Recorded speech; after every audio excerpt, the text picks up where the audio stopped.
सुस्वागतम, सुस्वागतम, शुभ स्वागत.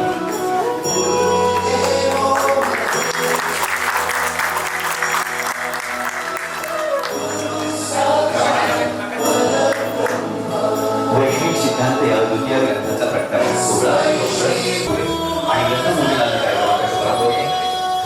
सुप्रसिद्ध विचारवंत व्याख्याते शिवप्रतिष्ठानचे प्रणेते माजी संधी अधिकारी आदरणीय इंद्र देशमुख आघाडी यांच्या शुभ हस्ते दीपप्रज्वलन माननीय मधुकर सावंत भाऊ उद्योजक युनिटी बिल्डर्स कराड सुप्रसिद्ध लेखिकांनी प्राध्यापक डॉक्टर जयाचंद्र या पुस्तकाच्या अनुवादक माजी प्राचार्य डॉक्टर आर कुंभार सर, त्याचप्रमाणे माननीय प्राध्यापक डॉक्टर संभाजी सावंत, माननीय डॉक्टर विकास कोरेकर, माननीय सौभाग्यवती प्रतिभा इंद्रजित देशमुख, या माननीय राहुल कुमार पाटील शिवप्रतिष्ठानचे अध्यक्ष, या सर्व मान्यवर मंडळींच्या शुभ हस्ते दीपप्रज्वलन, प्रतिमा पूजन आणि ग्रंथपूजन होतं. धन्यवाद.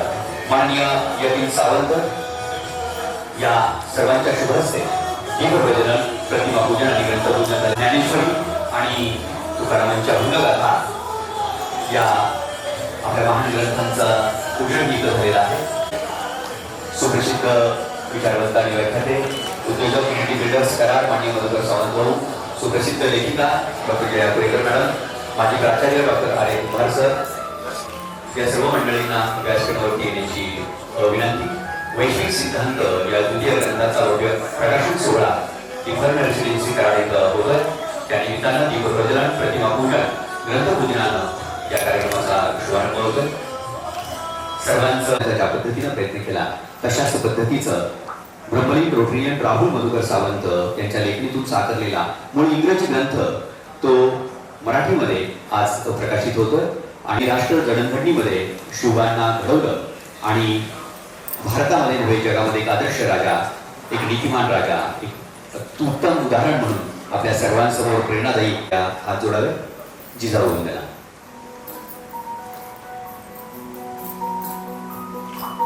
जय जय जय जय जिजाऊ, जय जय जय जय जिजाऊ, जय जय जय जय जिजाऊ, जय जय जय जय जिजाऊ. जिजामाऊली गे तुला वंदन आहे,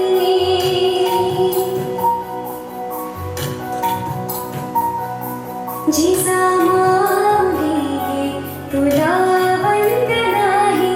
तुझ्या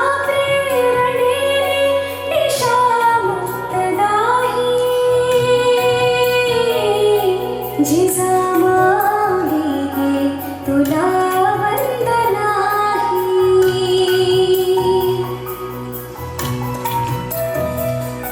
भयातून मुक्ती मिळाली जनाला, भयातून मुक्ती मिळाली जनाला.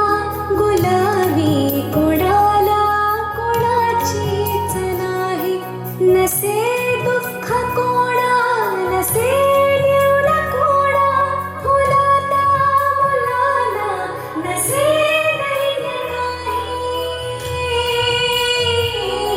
जिजामाऊली गे तुला वंदन आहे.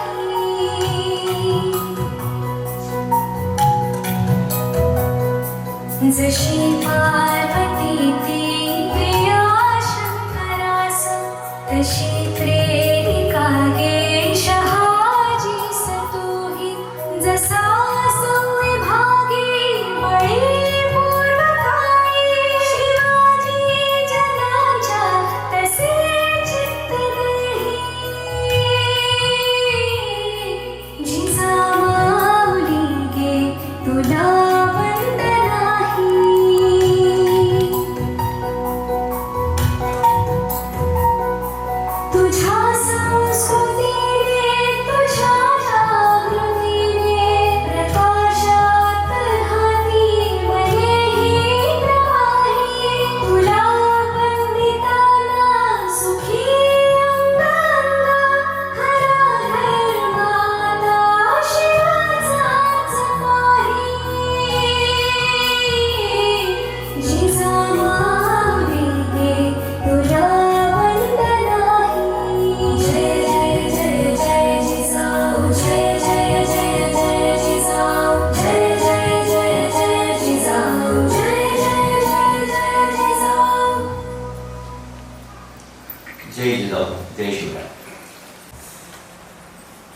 रामकृष्ण. ब्रह्मलीन रोटरीन राहुलजी सावंत यांनी त्यांच्या कल्पनेतून त्यांच्या आध्यात्मिक वाणीतून अवरात्र झटून पृथ्वीवर भौतिक आणि मानसिक आनंद प्रदान करणारे वैश्विक सिद्धांत हे आगळंवेगळं आणि मला वाटते की आतापर्यंत कुणी न वाचलेलं पुस्तक जे लिहिलं त्या पुस्तकाचं प्रकाशन करण्यानिमित्तानं आज उपस्थित असणारे आपल्या सर्वांचे मार्गदर्शक युवकांचे आशास्थान आदरणीय इंद्रजित देशमुख उर्फ काकाजी, कायम आम्हा सर्वांना मार्गदर्शन देणारे आणि शिववर जीवापाड प्रेम करणारे आदरणीय मधुकरजी सावंत उर्फ भाऊ, हे अनुवाद करणारे आणि जिनी प्रचंड कष्ट याच्यामध्ये ओतलंय त्या प्राध्यापक डॉक्टर जया पुरीकर मॅडम, माजी प्राचार्य doctor R A Kumbhar sir, doctor Sawant sir, या सर्वांचं आणि शिव परिवारामधून सगळ्या महाराष्ट्रामधून आलेले सर्व शिवचे साधक, भाऊंच्या वरती सावंत कुटुंबियांच्या वरती प्रेम करणारे सगळे आपले हितचिंतक, या सर्वांचं या कार्यक्रमामध्ये मी मनापासून स्वागत करतो. पुस्तक प्रकाशनाचा जो हा योग आहे त्याला जवळजवळ 9 ते 10 वर्षाचा इतिहास आहे. म्हणजे क्वचितच असं घडलं असेल की या पुस्तकाचं प्रकाशन किंवा त्याच्या पाठीमागची पार्श्वभूमी सांगणं का आवश्यक आहे. त्याचं कारण असं की ब्रह्मलीन राहुलजींनी अवघ्या 31 वर्षामध्ये इंग्लिश मध्ये सगळं हे पुस्तक लिहिलं. पुस्तक लिहिल्यानंतर त्याचं ट्रान्सलेशन करण्यासाठी काकाजी आम्ही अवरात्र झटवतो. मराठीमध्ये अनुवाद त्याचा करायचा होता. आपल्याला लेखक सापडत नव्हते, लेखक सापडले तर त्यांना वेळ मिळत नव्हता. हा प्रवास जवळजवळ 3 वर्ष ते 4 वर्ष सुरू होता आणि ह्याच्यामध्ये आम्हाला विजय मिळतोय की नाही असं वाटत असतानाच काकाजींनी एक नाव सुचवलं, डॉक्टर जया पुरीकर, आणि त्यांनी ही शोधनिश्चित केलं. पहिल्यांदा मला वाटतं की पुरीकर त्यांचा पण टाळ्या वाजवून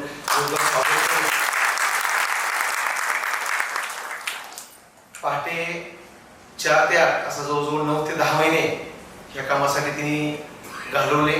अगोदर त्याच्याकडून आपण ट्रान्सलेशन करून घेतलं, मराठी इंग्लिशचं मराठीमध्ये ट्रान्सलेशन केलं. त्याच्यानंतर परत विषय आला की त्याचे क्रीम्स पॉईंट काढायची जेणेकरून सगळ्यांच्या पर्यंत ती भाषा अनुवादन त्याचं सगळ्यांच्या पर्यंत पोहोचेल, अनुवाद सगळ्यांना कळेल. का तर दादांचं जे हे होतं, दादांनी त्यांना जे सुचत त्या पद्धतीनं लिहिलेलं होतं, त्यामुळे त्याचं अनुवादन आपल्या सगळ्यांना कळेल असं एक आमची कल्पना होती. ते परत पुस्तक 2021 मध्ये म्हणजे ट्रान्सलेट झाल्यानंतर परत अनुवाद करण्यासाठी परत त्यांच्याकडे आलं. म्हणजे काहीतरी एक योगायोग आहे असं मला वाटतं. या सगळ्याच गोष्टीला आपल्याला एक आध्यात्मिक अधिष्ठान आहे. राहुल दादाचं आयुष्य जर बघितलं तर सगळं त्यांचं आयुष्यभर आध्यात्मिक जीवनावरती परावर्तित झालं. आदरणीय काकाजी जे आहेत त्यांचंही अध्यात्मावरती खूप मोठं योगदान आहे.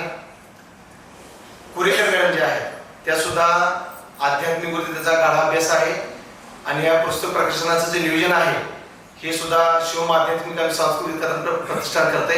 हा मला वाटतं खरं तर चांगला योगायोग असं मला वाटतं या ठिकाणी. आपल्याला दादांचं पुस्तकामध्ये मी थोडं जरा अवलोकन जर केलं तर पृथ्वीवरील भौतिक आणि मानसिक आनंद प्रदान करणारे वैश्विक सिद्धांत असं दादांनी त्याच्यामध्ये सगळं वर्णन केले. प्रत्येक चॅप्टर जो आहे तो 50-50 त्याचे पॉईंट्स आहेत. ह्याच्यामध्ये मला आवडलेली किंवा मला जे हे वाटलं, मला जे असं वाटतं की 3-4 गोष्टींचा दादांनी त्याच्यामध्ये चांगला उल्लेख केलाय ब्रह्मलीन राहुल दादांनी, की जर आपल्याला अहंकार त्याच्यामध्ये जर आपल्याला जाळून टाकता आला, अहंकार कमी करता आला तर आपल्याला ईश्वराजवळ जायचं ते एक सर्वात मोठं साधन आहे, मार्ग आहे, राहुल दादा याच्यामध्ये सुचवायचं आहे. पैशापेक्षाही कुठली गोष्ट आपल्या आयुष्यामध्ये महत्वाची असू शकते. ईश्वरी आनंद जर आपण घेतला तर तो सुद्धा पैसे इतकाच महत्वाचा आहे असे राहुल दादांना ह्याच्यामध्ये सुचवायचं असं मला वाटतंय. USA मधून म्हणजे परदेशामध्ये गेल्यानंतर दादांना हे सगळं सुचलं. अवरात्र दादाने त्याच्यावरती सगळं ते काम केलं. रात्रंदिवस बसून म्हणजे भावाशी सांगायचे की दादाने एकदा सुरुवात केली ते सगळं लिहायला की दादांचं असं वैशिष्ट्य होतं की ते त्याचा दैन करूनच थांबायचं. मध्ये आधी त्याचा स्टॉक नसायचा. म्हणजे एक मला वाटतं की अनाविक शक्ती दादांच्याकडं असावी. या कमी वयामध्ये दादांनी सगळं मिरेकल पद्धती सगळं मांडले की स्टार्ट झालं की त्याचा इंटरेस्ट दादा त्या पुस्तकामध्ये किंवा त्यांच्या विषयामध्ये करायचे. असं एक अलौकिक पुस्तक आपण ह्या ठिकाणी आपण त्याचं प्रकाशन करतोय. कोरीकर ताईंचं योगदान हे याच्यामध्ये खूप मोठं आहे. त्या भारतीय विद्यापीठामध्ये 37 वर्ष सूक्ष्म जीवशास्त्र विभागाच्या प्राध्यापक म्हणून काम करत होत्या. आता रिटायर आहेत. MPhil PhD पदवी देखील त्यांनी घेतले.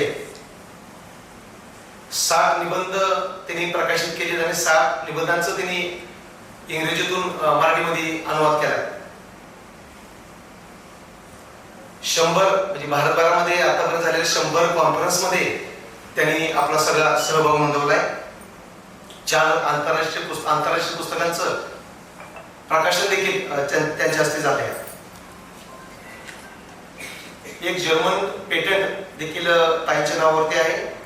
Treatment and reuse of waste water from dairy industry याच्यावरती जर्मन पेटंट त्यांना मिळाले.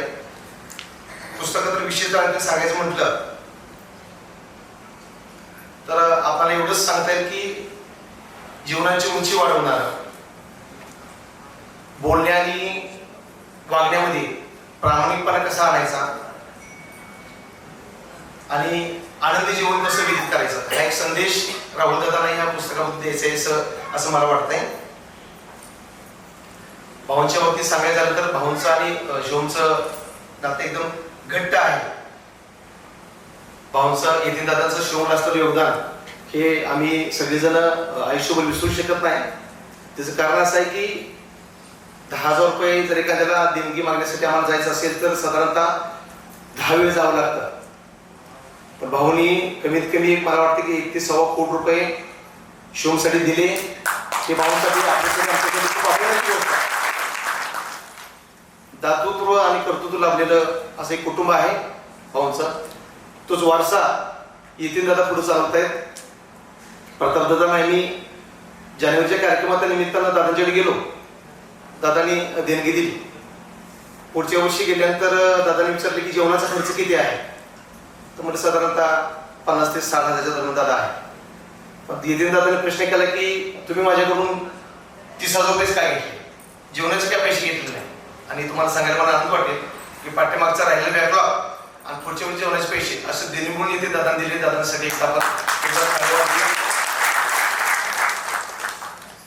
पुस्तक प्रकाशनाचा उद्देशच हा आहे की आध्यात्मिक एक चळवळ सुरू व्हावी. सगळ्या चळवळी सुरू आहेत पण आध्यात्मिक चळवळ सुरू व्हावी आणि दादांचं असणारं आध्यात्मिक ज्ञान आपल्या सर्वांपर्यंत पोहोचावं हा आपल्या सगळ्याचा उद्देश आहे. आणि दादांच्या आणि सावंत कुटुंबियांच्या या ऋणामध्ये शिवप्रतिष्ठानला एक छोटासा खारीचा वाटा उभा करता आला आम्हाला. आम्ही बरीच वर्षाला वाट बघतोय की भाऊंच्या या सगळ्या आम्हाला मिळालेल्या योगदानामध्ये आमचा पुढे थोडासा वाटा असावा हा एक छोटासा उद्देश आम्ही बऱ्याच दिवसाला बाळगला होता. मला वाटतं छोटासा चंचू प्रवेश या कामाच्या निमित्तानं आम्ही केलाय. एवढ्या या ठिकाणी थांबतो. रामकृष्ण. समाजाला दिशा देण्याचं एक मुलाचं काम करणारे, वादळामध्ये काही वेळेला जहाजं भरकटतात आणि दिशाहीन होतात. समाजाची अवस्था काही स्थितीच आहे. अशा भरकटलेल्या समाजाला दिशा देण्याचं काम आदरणीय सेवेत असल्यापासून आणि सेवेनंतर सुद्धा कायम समाजसेवेसाठी यांचा सन्मान करण्यात आलेला आहे. यानंतर या पुस्तकाच्या या विषयातील शिवाजी विद्यापीठ कोल्हापूर आणि भारतीय विद्यापीठ पुणे यामधल्या पहिल्या प्रोफेसर आहेत so Ashwini Yatin Sawant, secretary Rahul Sawant English medium academy, Ushi Savli यांच्या हस्ते त्यांचं स्वागत करण्यात येत आहे. Head of department microbiology doctor Badanrao Kadam महाविद्यालय सांगलेवाडी इथे त्यांनी काम केलं. 37 वर्षाचा अध्यापनाचा अनुभव आहे. PG साठी त्यांनी 10 वर्षाचं अध्यापनाचं काम केलेलं आहे. त्याच पद्धतीनं MPhil आणि PhDच्या मार्गदर्शक म्हणून पण त्या राहिलेल्या आहेत. PhDचा एक्झामिनर मुंबई युनिव्हर्सिटी आणि काम केलेलं आहे. NSSचा प्रोग्राम ऑफिसर म्हणून काम केलेलं आहे. जर्मनीचं पेटेंट मार्गदर्शक मधुकर सावंत हो, संस्थापक युनिटी बिल्डर्स यांचंही स्वागत केलं जाते. शिवम प्रतिष्ठानचे अध्यक्ष राहुल कुमार पाटील यांना विनंती आहे त्यांनी त्यांचं स्वागत करावं. मधुकर सावंत भाऊ आणि शिवम परिवार आताच देवेंद्र दादांनी सांगितल्या पद्धतीनं जिव्हाळ्याचं आत्मीयतेचं बंधुत्वाचं नातं आहे. हातात हात घालून शिवम प्रतिष्ठान आणि सावंत परिवार या सर्व समाजसेवेसाठी तत्पर असतात. त्यांचं स्वागत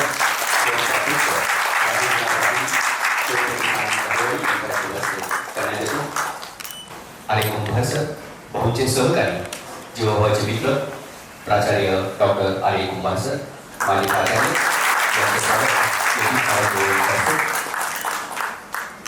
थँक्यू. त्याच पद्धतीनं माननीय श्री प्राध्यापक डॉक्टर संभाजी सावंत यांचंही स्वागत करण्याची विनंती. येथील वैश्विक सिद्धांत या पुस्तक प्रकाशन समारंभ त्याच पद्धतीनं इथं उपस्थित असणारे सुप्रसिद्ध लेखिका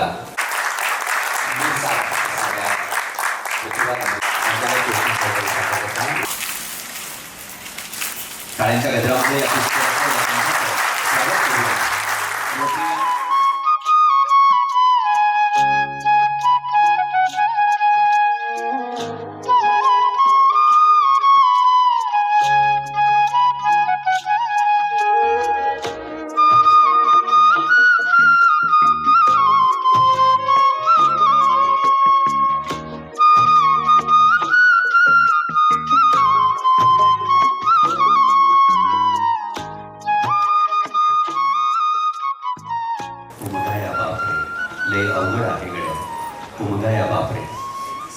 आपल्या लेखनाचं हे पुस्तक प्रकाशित करत असताना बाबाने घेतलेले कष्ट, मुलांच्या जडणघडणीमध्ये दिलेले योगदान, आयुष्यभर कष्ट करून मुलांना घडवत असताना होत असणाऱ्या यातना आणि आज त्याच्याच लेखणीतून साकारलेला एक अद्वितीय ग्रंथ त्याचं प्रकाशन होत असताना या वडिलांचे कष्ट आणि सारा प्रवास आज या घडीला आठवतोय. काळजाला धडे पडतात, पण त्याच्या स्मृती, त्यांचं कार्य, त्यांचे विचार ग्रंथाच्या रूपानं आज पुढे आणण्याचा हा प्रयत्न आहे आणि तो सावंत परिवारानं आणि शिवम प्रतिष्ठानानं तो पेललेला आहे. या पुस्तकाचं प्रकाशन झालेलं आहे आणि या प्रकाशनाच्या पार्श्वभूमीवरती आम्ही मनोगतासाठी सर्वप्रथम विनंती करतोय सावंत भाऊंचे सहकारी मित्र माजी प्राचार्य डॉक्टर आर्य कुंभार सरांना. सर्वांना नमस्कार, शुभप्रभात. आपण आनंद आणि भावुक अशा एका वातावरणात पुस्तक प्रकाशन समारंभ साजरा करतो आहोत.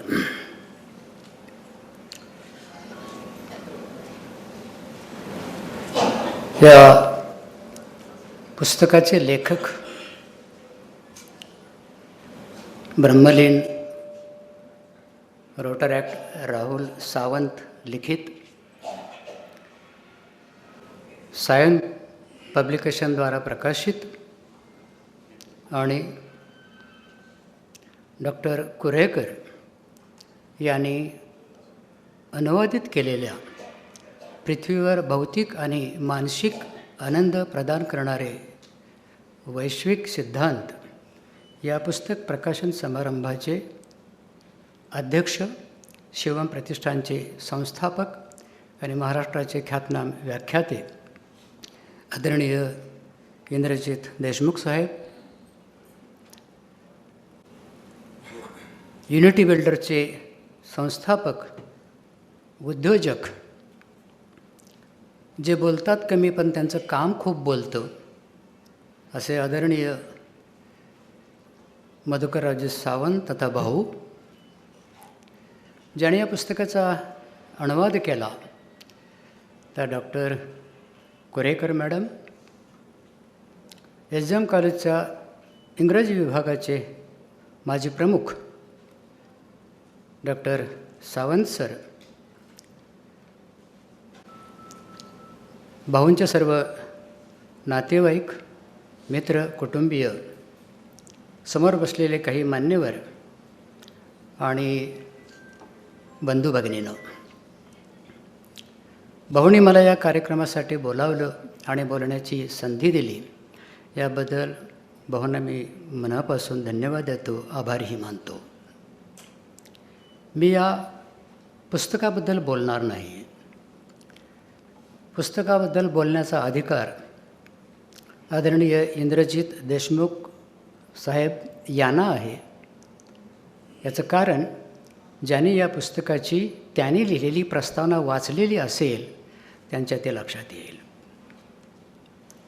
दुसरा अधिकार आहे तो कुरेकर मॅडमचा अधिकार आहे.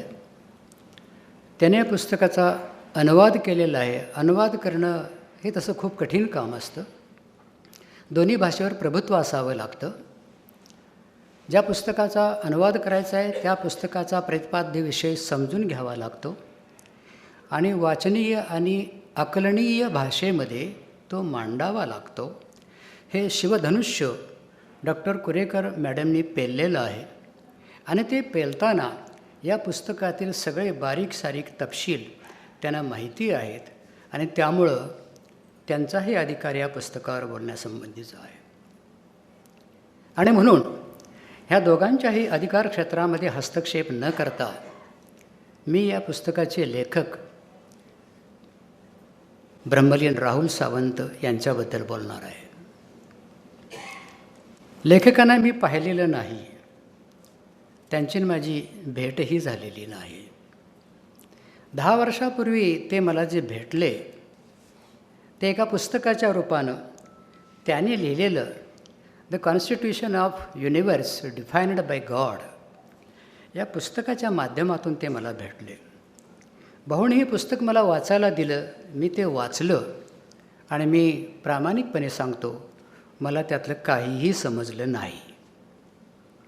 याचं एकमेव कारण पुस्तक अध्यात्मावर होतं. अध्यात्म हा तसा माझा व्यासंगाचा विषय नाही, त्यामुळे मला समजायला ते बरंचसं कठीण गेलं. आणि त्याच्यानंतर भाऊंच्या बोलण्यातून हे लेखक मला वारंवार भेटत गेले.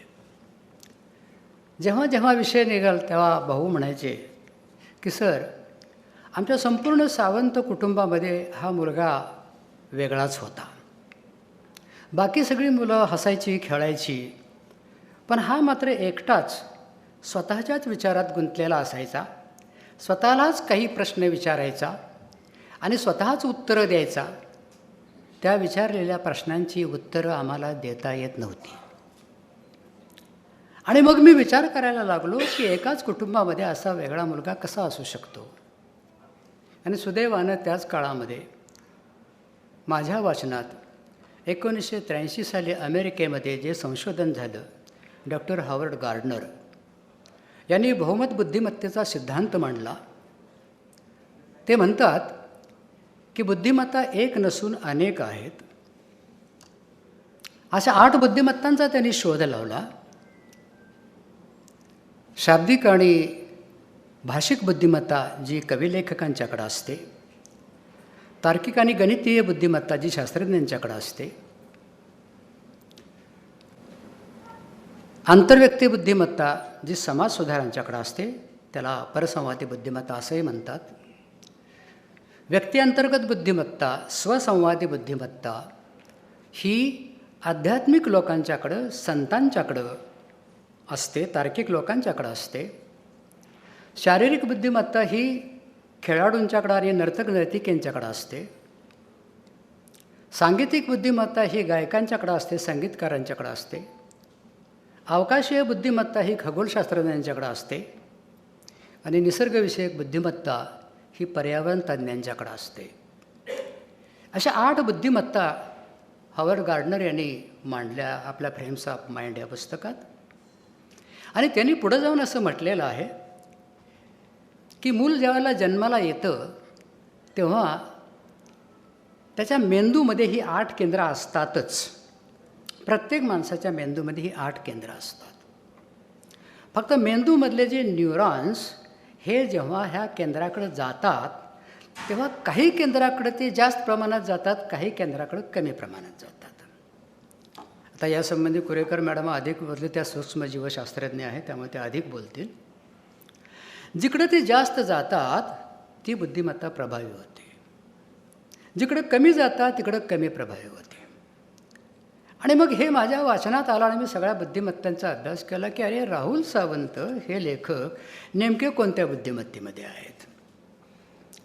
आणि जेव्हा त्यांचा मी अभ्यास करायला लागलो आणि ह्या सिद्धांताला पडताळून पाहू लागलो आणि माझ्या लक्षात आलं की व्यक्ती अंतर्गत बुद्धिमत्ता, स्वसंवादी बुद्धिमत्ता ही एक अशी बुद्धिमत्ता आहे की अशी बुद्धिमत्ता असणारे लोक हे आपल्या भावभावना चांगल्या ओळखतात, आपल्या भावभावनावर नियंत्रण करतात, आपल्या भावभावनाला इकडे तिकडे भरकटू देत नाहीत, भावनांचं उद्दीपन न होऊ देता ते ध्यानधारणा करतात, आपल्या स्वतःच्याच मनामध्ये डोकावून पाहतात, स्वतःला जाणण्याचा प्रयत्न करतात आणि आपल्या शक्ती ओळखून निर्णय घेण्याची क्षमता यांच्यामध्ये असते. आणि सगळ्यात महत्त्वाचं म्हणजे यांच्याकडं आध्यात्मिक अनुभवांचा साठा असतो.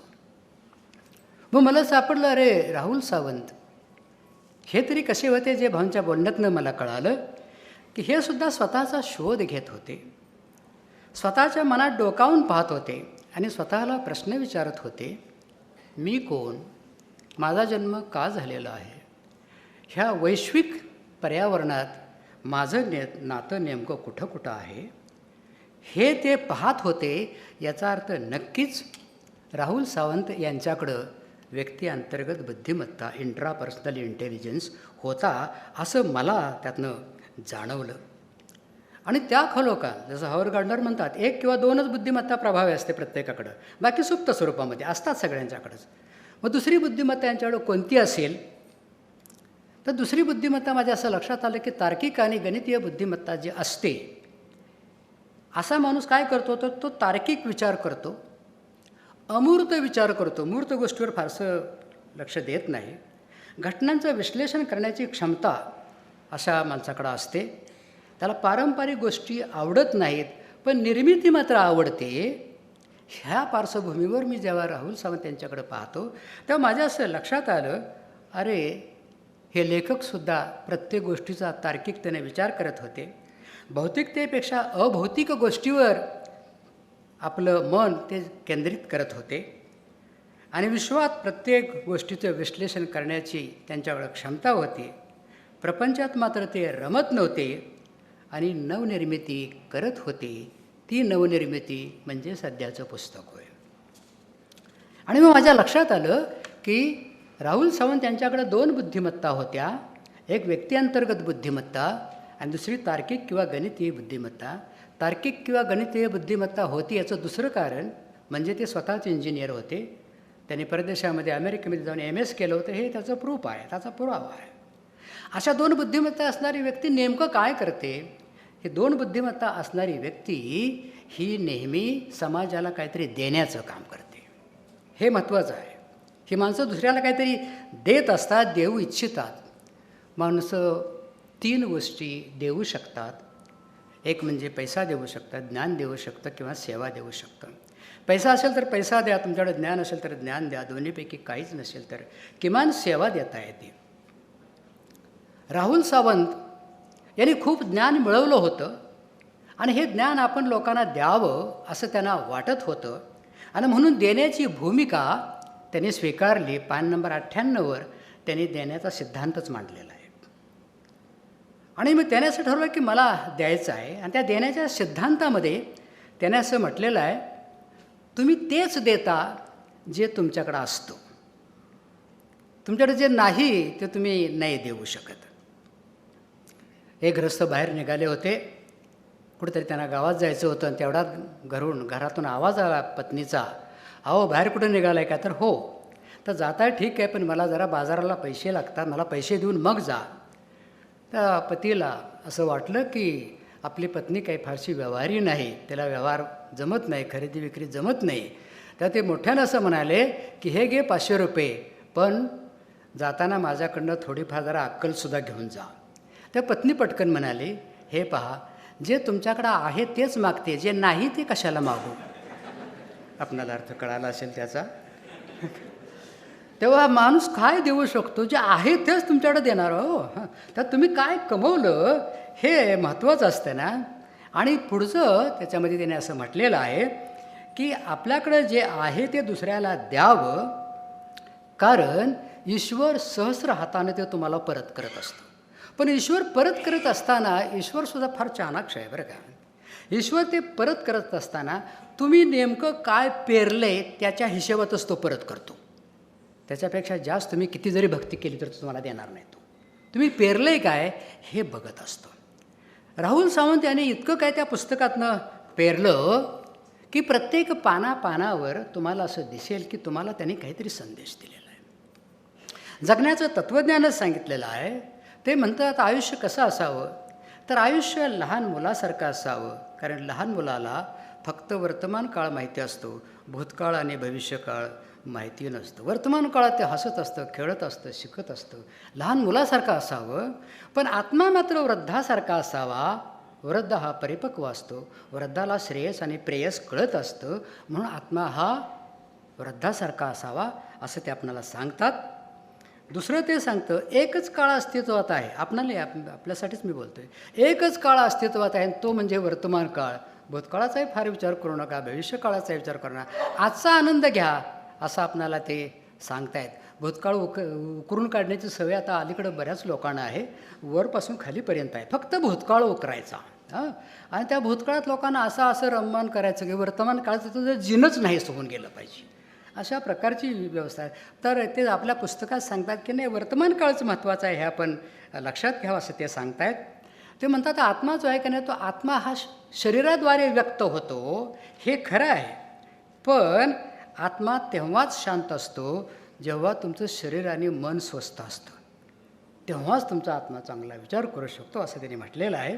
पुढं जेव्हा ते असं म्हणतात की तुम्हाला जर मागायचं असेल आयुष्यामध्ये तर ईश्वराला काय मागा. ईश्वराला जास्त आनंद मागा आणि गरजेपुरता पैसा मागा. एवढं जर केलं तर तुमच्या आनंदामध्ये, तुमच्या जीवनामध्ये आनंद निर्माण होईल. आपलं जरा उलटं होते. माणूस जास्त पैसा मागतो आणि या पैसा प्राप्तीमध्ये स्वतःचा आयुष्याचा आनंद गमावून बसतो. हे एका पानावर राहुल सावंत यांनी आपल्याला सांगितलेलं आहे. पुढं ते असं म्हणतात की कामात आनंद असेल तरच काम आनंदात होतं. म्हणून तुम्ही कामच असं निवडावे की ज्याच्यामध्ये आनंद आहे. बऱ्याच वेळेला पैशाच्या मोहापायी आपल्याला न आवडणारी कामं माणसं करतात आणि स्वतःचा आनंद गमावून बसतात हे सांगतात. आणखी एका ठिकाणी ते म्हणतात की स्त्री शक्ती ही किंवा स्त्री सामर्थ्य हे पुरुष सामर्थ्यापेक्षा अनेक पटीने श्रेष्ठ आहे. महिलांनी खरोखर टाळ्या वाजवल्या याच्या स्त्री शक्ती म्हणतो स्त्री सामर्थ्य हे पुरुषांच्यापेक्षा अनेक पटीनं श्रेष्ठ आहे. आणि म्हणून ते आपल्याला सल्ला देतात की म्हणून पुरुषानं कधीकधी स्त्री व्हावं आणि स्त्रीनं कधीकधी पुरुष व्हावं असं आपल्याला ते सल्लासुद्धा देतात. पुढं जाऊन ते असं म्हणतात की निसर्ग तुम्हाला तोपर्यंत साथ देईल जोपर्यंत तुम्ही त्याचा आदर करता. जर तुम्ही त्याचा आदर करणं जर सोडून दिलं तर विनाश निश्चित आहे, विस्फोट निश्चित आहे. आणि ते सध्या आपण पाहत आहोत. आणि शेवटी त्यांनी दिलेला जो संदेश आहे तो माझ्या पहिल्या उपपत्तीकडे मी येतो, त्याला तो जोडतो. शेवटी त्यांनी आपल्याला काय दिलं ते काय म्हणतात की मूल त्याच्या क्षमतेप्रमाणे जर वाढवलं तर या पृथ्वीवर अलौकिक मानव साधन संपत्ती निर्माण होईल.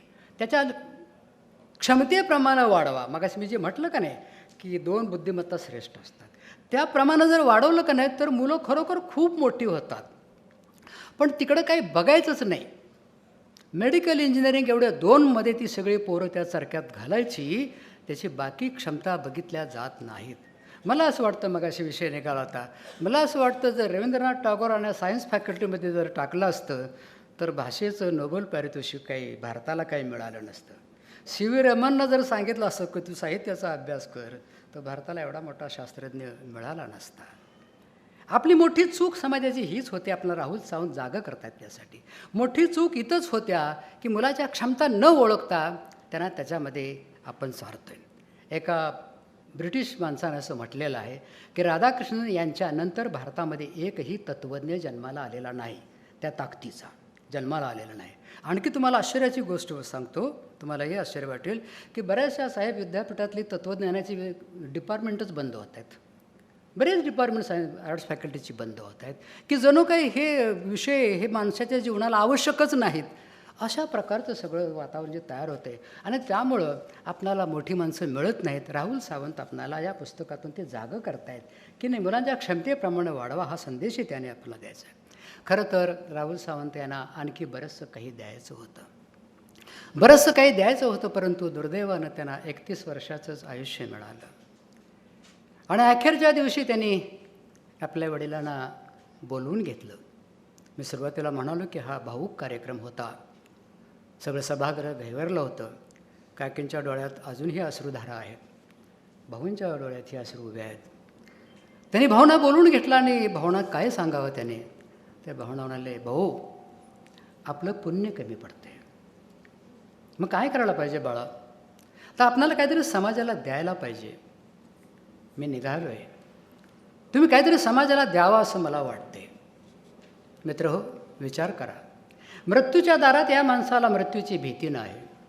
मृत्यूच्या दारात हा माणूस प्रपंचाचा विचार करत नाही, नातेवाईकांचा इस्टेटीचा विचार करत नाही. तो माणूस समाजाचा विचार करतो. मी म्हणतो यालाच अध्यात्म म्हणतात. अध्यात्म यापेक्षा वेगळं काय असतं, हेच ते अध्यात्म.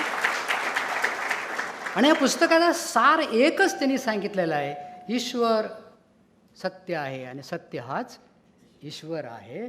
हे त्याने ह्या संपूर्ण पुस्तकातून सांगितलेलं आहे. आणि म्हणून मित्रहो, शेवटी जीवन समजून घ्यायचं असेल तर या पुस्तकाचं आपण वाचन करावं. एखादं पुस्तकसुद्धा माणसाचं जीवन बदलू शकतं, म्हणून आपण ते पुस्तक वाचावं. लेखक राहुल सावंत यांच्या लेखणीला मी सलाम करतो. त्यांची अखेरची इच्छा पूर्ण करण्यासाठी भावना उदंड आयुष्य लाभावं अशी परमेश्वरचरणी प्रार्थना करतो. आणि पुन्हा एकदा भाऊंनी मला इथं बोलावलं, मला बोलण्याची संधी दिली, याबद्दल पुन्हा त्यांचे आभार मानतो. तुम्ही मला सहन केलं, ऐकलं, याबद्दल तुमचेही मी आभार मानतो. या ठिकाणी थांबतो. धन्यवाद. राहुल मधुकर सावंत यांच्या पुस्तकाचा सारांश आणि त्यांचं व्यक्तिमत्व आपल्यापुढे मांडलं. यानंतर आम्ही विनंती करतोय या पुस्तकाचे लेखक यांचे पिताश्री मधुकर सावंत भाऊ यांना. सावंत भाऊ आणि सावंत परिवाराबद्दल असं म्हणायला हवं, आपण इथं 2 ग्रंथांचं पूजन सुरुवातीला दीपप्रज्वलनाच्या वेळेला केलं. तिथं गाथेतलं तुकारामांची गाथा ठेवलेली आहे आणि गाथेमध्ये एक सिद्धांत आहे, जोडून या धन उत्तम व्यवहारे उदास विचारे वेच करी, उत्तमची गती तो एक पावेल, उत्तम भोगील जीवनहानी. जी माणसं चांगल्या मार्गाने धन मिळवतात आणि चांगल्यासाठी मनापासून निर्विकार भावनेतून ती दान करतात, तर ती माणसं उत्तम गती प्राप्त करतात. अशा पद्धतीचा विचार या आपल्याला अभंगातून पाहायला मिळतो. आणि तसं व्यक्तिमत्व असणारं मधुकर सावंत भाऊ यांना विनंती आपलं मनोगत व्यक्त करण्यासाठी. आणि मोठ्या संख्येनं हजर असणारे ह्या कार्यक्रमाला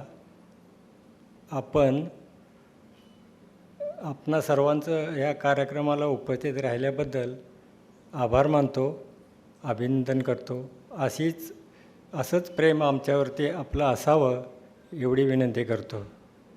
तर आजच्या प्रकाशन सोहळ्यामध्ये माझ्या मुलानं, मला 2 मुलं आहे, एक राहुल सावंत आणि दुसरा यतीन सावंत.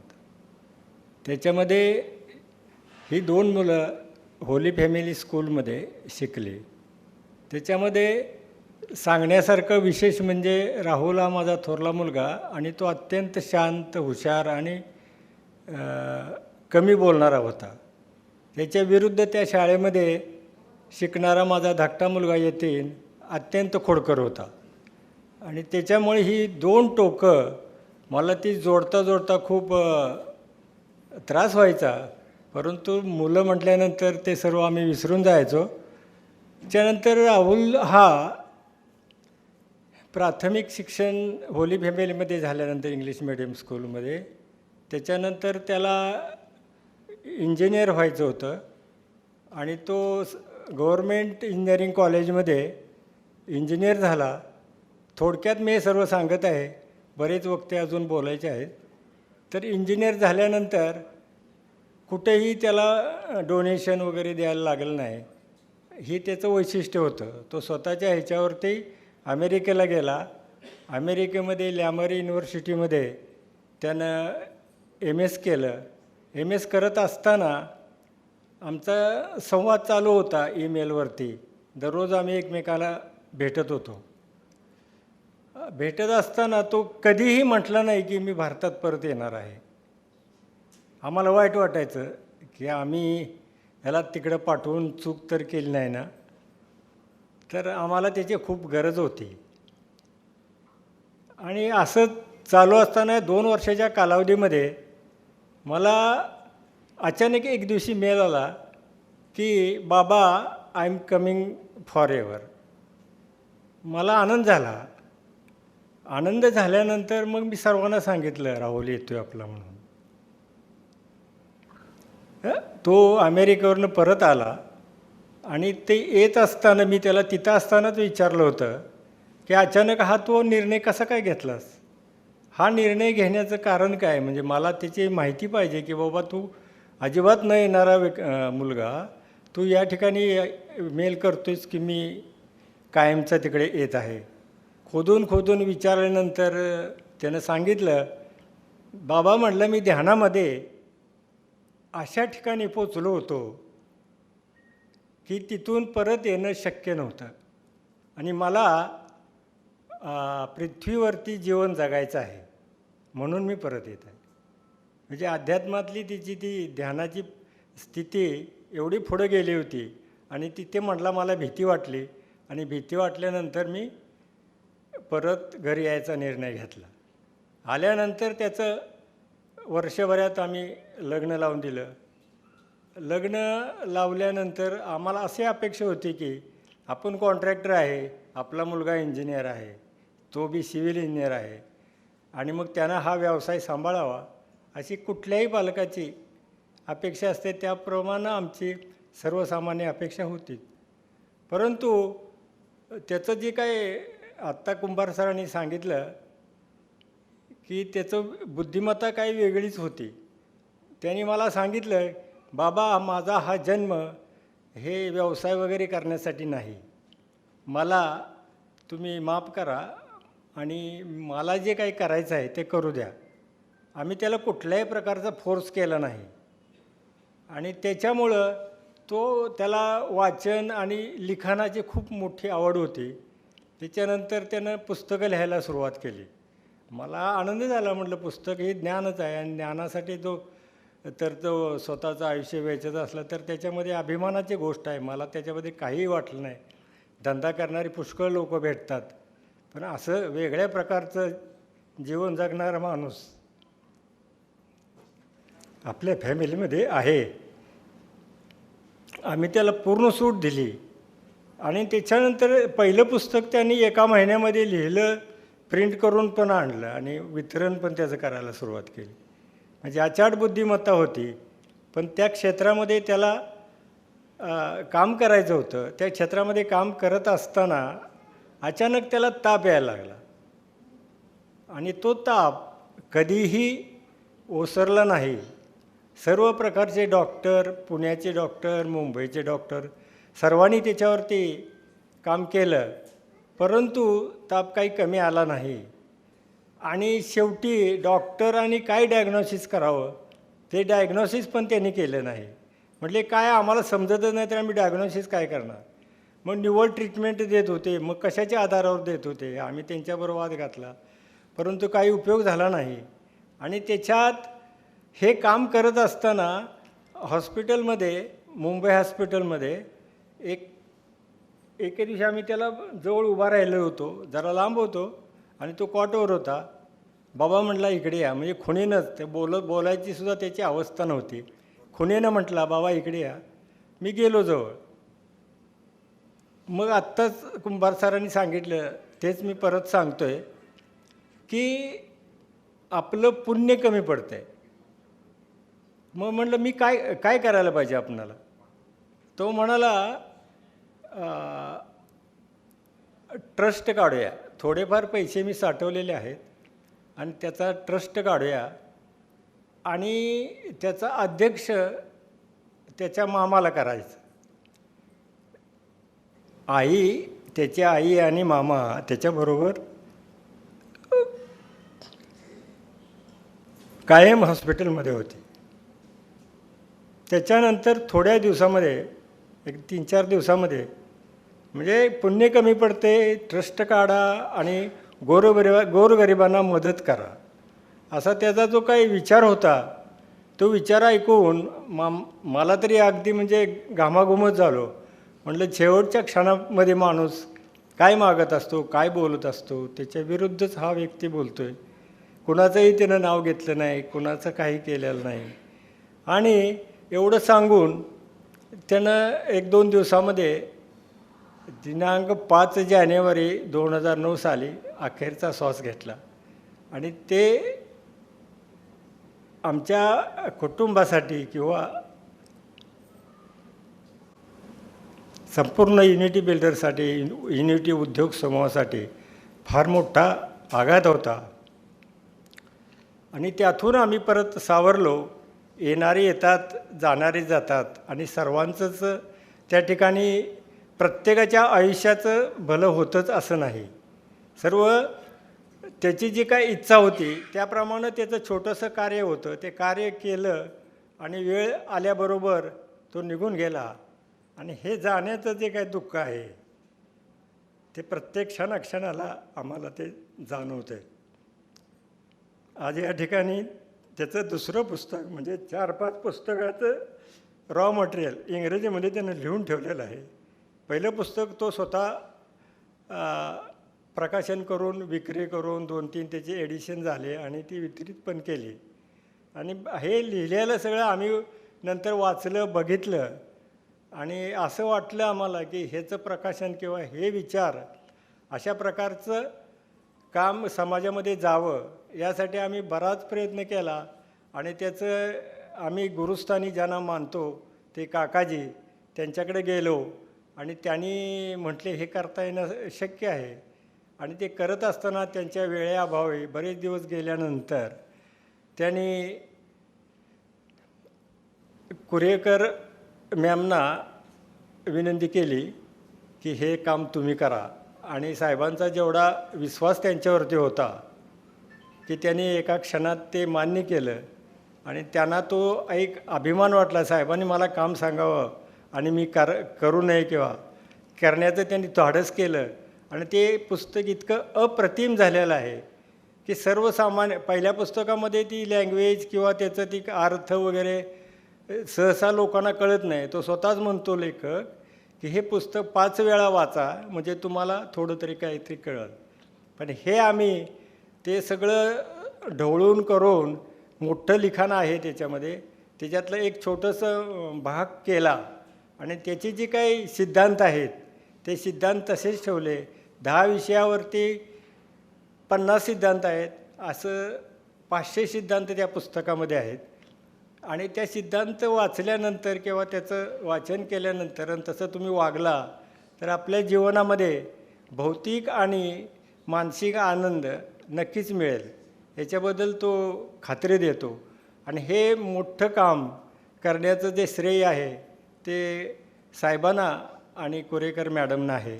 आणि त्यांच्यामुळं हा आजचा दिवस या ठिकाणी आपणाला प्रकाशनाचा सोहळा साजरा करताना आम्हाला ह्या 2 व्यक्तींच्या आणि आपल्या सर्वांच्या उपस्थितीचं खूपच आनंद झाला. आणि ह्याच्यामध्ये हा कार्यक्रम करताना स्टोरी खूप मोठी आहे, पण ही वेळ त्या ठिकाणी तुम्हाला सांगण्यासारखी नाही. थोड्या प्रमाणामध्ये त्याचा मी उल्लेख केला. आणि आता ह्या पुस्तकाचं प्रकाशन झाल्यानंतर जी काही विक्रीला पुढं ठेवलेलं आहे, ज्यांना आवडेल त्यांनी ते घ्यावं अशी माझी नम्र विनंती आहे. आता हे कार्यक्रम मी नुसता विचार व्यक्त केला आणि शिवमचे आमचे कार्यकर्ते एका मिनिटात तयार झाले, तुम्ही काही काळजी करू नका, आम्हाला ह्या गोष्टीचा अनुभव नाही आहे. कार्यक्रम घेणं, ती यशस्वी करणं वगैरे ह्याच गोष्टी आम्हाला नवीनच म्हणजे आम्ही अशा भानगडीमध्ये पडत नाही. व्यवसायवाल्यांचंही असेच असतं, म्हणजे त्यांना तितकं काय ते जमत नाही, ती बुद्धिमत्ता आमच्याकडं नाही आहे. तर आमचे पिसाळ सर एका मिनटात म्हटले, तुम्ही भाऊ काही काळजी करू नका, आम्ही आमचं बघतो काय करायचं आहे ते. आणि त्या क्षणापासून त्यांनी ह्या कार्यक्रमाचं आयोजन इतक्या सुंदर पद्धतीनं केलं आणि त्याच्यामुळं मला आता त्यांचं ह्या ठिकाणी शिवम आध्यात्मिक प्रतिष्ठानचे कार्यकर्ते आणि तेच आपले कराडातलेच फक्त नाही आहेत, ते लांबून आलेले आहेत.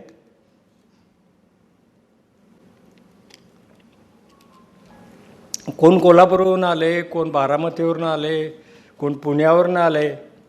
हे आमच्या प्रेमापोटी एवढ्या लांबून ही माणसं आली आणि कार्यक्रमाला शोभा आणली.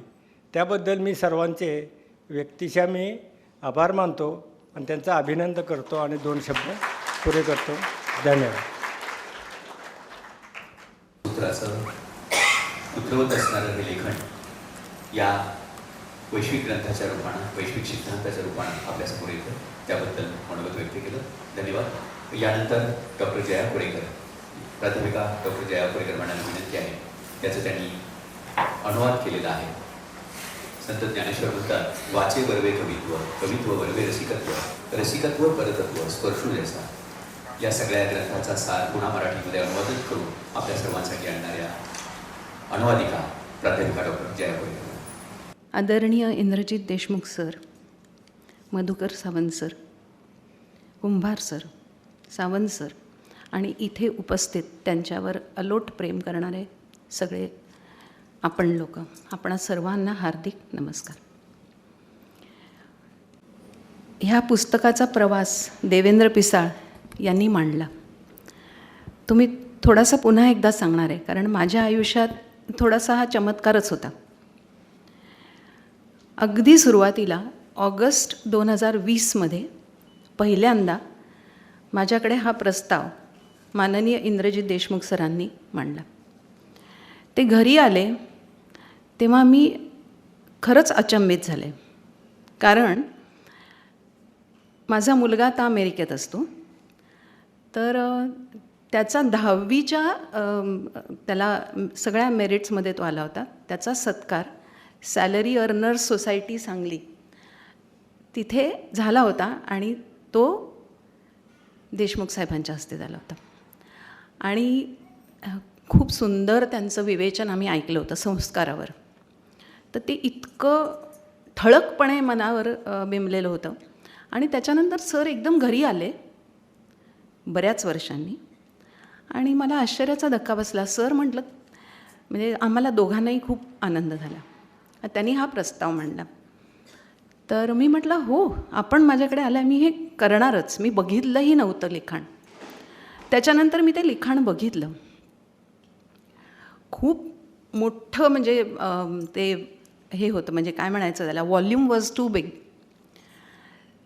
ते बघितल्यानंतर मी म्हटलं की काम खूप मोठं आहे. इंग्लिशमध्ये होतं, क्लिष्ट होतं. भाषा जरी सोपी असली तरी अर्थ खूपच, म्हणजे तो भावार्थ खूपच वेगळा होता. त्यांनी आत्ता सांगितलं तसं 5 वेळा वाचा. मी एकदा सुरुवातीला ते नुसतं ओव्हरलुक केलं. मी म्हटलं काय आहे नेमकं ते बघूया. पण परत एकदा सांगते, देशमुख सरांनी विश्वास व्यक्त केला म्हणजे आपण करू शकतो, हाही विश्वास होता. मग ते हळूहळू जसं मी एक एक टप्प्याने घेऊया असं विचार केला. तर किती लोकांनी हे पुस्तक पाहिलं मला माहीत नाही, पण त्याचे 10 भाग आहेत आणि प्रत्येक भागामध्ये 50 सिद्धांत आहेत आणि असे 500 सिद्धांत आहेत. त्यांनी ते पाथवे स्वरूपात लिहिले होतं. मी सायन्सची विद्यार्थिनी आहे, त्यामुळे मी पाथवे हा शब्द वापरते. ॲरोजनी त्यांनी ह्याच्यापासून हा विचार, ह्याच्यापासून हा विचार, ह्याच्यापासून हा विचार अशा स्वरूपात ते मांडलं होतं. समजायला कठीण होतं, पण हळूहळू जसं वाचत गेले तसं ते थोडं लक्षात येत गेलं. आणि ते चॅप्टर्स कसे आहेत तुम्हाला सांगते, की आपण ह्या जगात का आलो, आपण ह्या पृथ्वीवर का आलो, आपण ह्याच कुटुंबात का आलो, मग ह्याच माणसात का आलो, आपण हेच काम करायला का आलो, असे 10 चॅप्टर्स आहेत. पहा सोपं नाही आहे. मी अमेरिकेत 8 वेळा जाऊन आले आहे. तिथलं वातावरण मी पाहिलं आहे. टेक्सास युनिव्हर्सिटीमध्ये त्यांनी MS केलं, त्यामुळे त्यांना त्या वातावरणात त्यांना हे सगळं सुचलं. आणि म्हणजे हॅट्स ऑफ टू हिम. कसं सुचत असेल, म्हणजे ते कुठेतरी पूर्वसंचित होतं. आयुष्य खूप कमी लाभलं क्वांटिटेटिव्हली, पण qualitatively it was a huge life जे ते जगले. तेवढ्या 31 वर्षात त्यांना जे काय वाटलं ते सगळं त्यांनी त्याच्यात मांडलं आहे. साहेब म्हणाले आणखीन पण लिखाण आहे. पण मी जे ह्याच्यात बघितलं ते जसं मी अनुवाद करत गेले तसं माझ्या लक्षात आलं की शब्दार्थ आणि भावार्थ जबरदस्त होता. आणि खरंच त्याच्यात तुम्हाला ट्रान्सफॉर्म करण्याची शक्ती आहे. ह्या सगळ्याचं सार कुंभार सरांनी थोडं सांगितलं, साहेबांनी थोडं सांगितलं. सगळ्याचं सार मला वाटतं एकच आहे की सगळ्याचा अर्थ एकच, तो ईश्वर आहे. आपण कोणीही काहीही अस्तित्वात नाही, फक्त ईश्वर अस्तित्वात आहे. तेवढं तुम्ही मान्य करा, त्याच्यावर पूर्ण जबाबदारी टाका. म्हणजे जबाबदारी झटका असं नव्हे, आपल्याला नेमून दिलेलं काम आपण करायचंच आहे. अत्यंत सिन्सिअरली, अत्यंत मनापासून, अत्यंत उत्कटतेने ते काम करायचं आहे. पण त्याची जबाबदारी आपली नाही. एवढं सगळं केल्यानंतर ती जबाबदारी त्या ईश्वरावर टाका आणि मग त्याचं पुढचं तो बघून घेईल. हे सगळं ईश्वराने जग निर्माण केलं ते त्याच्या स्वतःच्या आनंदासाठी निर्माण केलं आहे. आणि मग तो आनंद आपणही मिळवायचा आहे. त्यांच्या सगळ्याचं सार हेच आहे की तुम्हाला जे नेमून दिलेलं आहे, ईश्वरावर जबाबदारी टाकल्यानंतर आणि तुम्ही ते काम सिन्सिअरली केल्यानंतर जे फळ मिळेल ते चांगलंच असेल. आणि ते त्यांनी तुमच्यासाठी तो विचार केलेला आहे की या माणसाला हे फळ द्यायचं आहे, त्यामुळे ते चांगलंच आहे, कारण त्यांनी विचार केला आहे. हे त्याचं सार आहे असं मला वाटतं. आणि हे सांगताना त्यांनी किती मार्ग वापरलेत, खूप मार्ग वापरलेत. म्हणजे प्रत्येक चॅप्टरमध्ये 50 सिद्धांत आणि वेगवेगळ्या मार्गाने हे सांगण्याचा प्रयत्न केला आहे. आपण वेगवेगळे ग्रंथ वाचले तर आपल्याला हे लक्षात येतं की शेवटी सार हे असतं, त्याच्यापर्यंत पोचण्याचे मार्ग वेगवेगळे असतात. ते त्यांनी खूप छान पद्धतीने मांडलं आहे. तर हे पहिल्यांदा जेव्हा पुस्तक माझ्याकडे आलं ऑगस्ट 20मध्ये, तर माझी पद्धत अशी आहे की मी पहाटे म्हणजे अगदी शांत वातावरणातच हे करू शकते, त्यामुळे ते मी केलं. आणि डिसेंबरमध्ये मी ते पूर्ण ट्रान्सलेट करून सुपूर्द केलं. आता ह्या सगळ्या पिरियडमध्ये सगळ्यात जास्त माझं कम्युनिकेशन होतं ते देवेंद्र पिसाळ यांच्याशी. इंद्रजित देशमुख सरांनी सुरुवातीचे 2दा सर आले, त्यांनी मागोवा घेतला की कसं चाललं आहे madam. That was a motivation. म्हणजे ते आलेत, ते स्वतः त्याच्यात लक्ष घालत आहेत, हे माझ्यासाठी खूप मोठी गोष्ट होती. त्यामुळे त्यांच्या मार्गदर्शनाखाली हरकत नाही, त्यांच्याशी मी मध्ये मध्ये खूप वेळेला फोनवर बोलले. आणि एक म्हणतो ना तसं, भिवू नको मी तुझ्या पाठीशी आहे. एवढं मोठं प्रकल्प सोपा नव्हता तो. तर तो सुरुवातीला त्यांच्याशी कम्युनिकेशन, हळूहळू देवेंद्र पिसाळ यांच्याशी कम्युनिकेशन असं होत गेलं. मी ट्रान्सलेशन त्यांना डिसेंबरमध्ये सुपूर्द केलं. माझं काम संपलं होतं. आता पुढचा प्रवास त्या पुस्तकाचा सुरू झाला. आणि नंतर माझ्याकडे ते पुस्तक परत आलं 24मध्ये. परत सावंतसाहेब आणि देवेंद्र पिसाळ हे आले आणि ते म्हणाले, मॅडम ह्याचं तुम्ही थोडक्यात निरूपण कराल का प्रत्येक गोष्टीचं सोप्या भाषेमध्ये. तर ते आणखीन क्लिष्ट काम होतं. त्यामुळे पहिला भाग त्यांनी केलेला आहे, दुसरा भाग मला जसा समजेल तसा मी केलेला आहे. अशा पद्धतीचं ते करत गेले आणि ते फेब्रुवारी आत्ता पूर्ण झालं, म्हणजे डिसेंबरमध्येच ॲक्च्युली पूर्ण झालं. त्यांना मी ते परत सुपूर्द केलं. ते सायन पब्लिकेशनकडे गेलं आणि त्याच्यानंतर त्यांनी मला परत ते दिलं. ते म्हणाले, मॅडम आपल्याला हे संक्षिप्त करायचं आहे. ते पुन्हा एक काम. मला कुठेतरी वाटतं याच्यात दैवी संकेत आहे. मी फक्त मधुकर सावंत सरांना पाहिलं होतं, परिवारातल्या ऐकलं होतं, आणि आज मातोश्रींना भेटले, आज त्यांच्या घरातल्या लोकांना भेटले आणि कुठेतरी हा ऋणानुबंध आहे हे मला जाणवलं. प्रवासाचा म्हणजे हा टप्पा मी तुम्हाला सांगितला. आता ह्या सगळ्या प्रवासात मी जेव्हा अनुवाद करत गेले तेव्हा मला असं वाटायचं की यांना तिथे कसं काय हे प्रश्न पडले असतील. रोटेरियन राहुल सावंत यांना अमेरिकेत बसून हे प्रश्न कसे काय पडले असेल, तुम्हाला का असं वाटलं? मी त्यांच्याशी हे बोलली आहे, हा संवाद मी केला आहे आणि त्याच्यातनं मला जे जे सुचत गेलं ते मी लिहित गेले. आता आपण सगळे सुज्ञ वाचक आहात, आपण ते वाचाल, आपल्याला लक्षात येईल की ते कुठेतरी तो एक एक त्यांचा स्वतःचा प्रवास आहे जो त्यांना त्यांच्या गंतव्यस्थानाकडे नेतो. आपण वाचन केलं की तो आपलाही प्रवास होतो एका टप्प्यापर्यंत, आणि आता तो वाचकांच्या हातात गेल्यानंतर त्यांचाही तो प्रवास सुरू होईल. अनुवाद करताना खूप गोष्टी लक्षात घ्याव्या लागतात. सोपं नाही आहे ते काम. शब्दार्थ मांडणं खूप सोपं आहे, भावार्थ मांडणं खूप अवघड आहे. हे म्हणजे खरंच इंद्रधनुष्य होतं, मी ते पेललं आहे की नाही हे तुम्हीच सांगू शकाल. पण 2 भाषांवरती म्हणजे दोन्ही भाषा समजून घेऊन त्या व्यक्तीशी मनातला संवाद साधत राहणं आणि त्याच्यातनं त्याला काय म्हणायचं आहे ते आपण समजून घेऊन ते लिहून परत ते वाचकांपर्यंत पोचेल की नाही ह्याचा सतत विचार करत राहणं. मी हे जवळजवळ टप्प्याटप्प्याने 3 ते 4 वर्ष केलेलं आहे. मला त्यात खूप आनंद मिळाला आहे. तो आनंद वाचकांना पण नक्कीच मिळेल असा मला विश्वास वाटतो. आणि हे करत असताना वाचकांना ते कळेल की नाही, म्हणजे सोप्या भाषेत सांगण्याचा प्रयत्न केला आहे, कळेल की नाही हा सतत एक विचार मनात आहे. प्रकल्प पूर्ण झालेला आहे. देशमुख सरांनी एक विश्वास माझ्यावर व्यक्त केला होता, तो त्यांना कितपत सार्थ वाटला मला माहीत नाही, पण मी या संपूर्ण कुटुंबाचं अत्यंत मनापासून ऋण व्यक्त करते की त्यांनी हा प्रोजेक्ट माझ्याकडे दिला, तो मला पूर्ण वेळ दिला. त्यांनी मला सांगितलं होतं सावंत साहेबांनी, मॅडम तुम्ही घाई करू नका, मला माहीत आहे तुमच्याकडे मी परत देतो आहे. म्हटलं नाही, तुम्ही निश्चिंत राहा, मी तो पूर्ण करूनच आता तुमच्याकडे देणार आहे. तर त्यांच्याविषयी मी खूप अत्यंत मनापासून ऋण व्यक्त करते, आदर व्यक्त करते, कारण मी त्यांच्यातला पिता पाहिला आहे.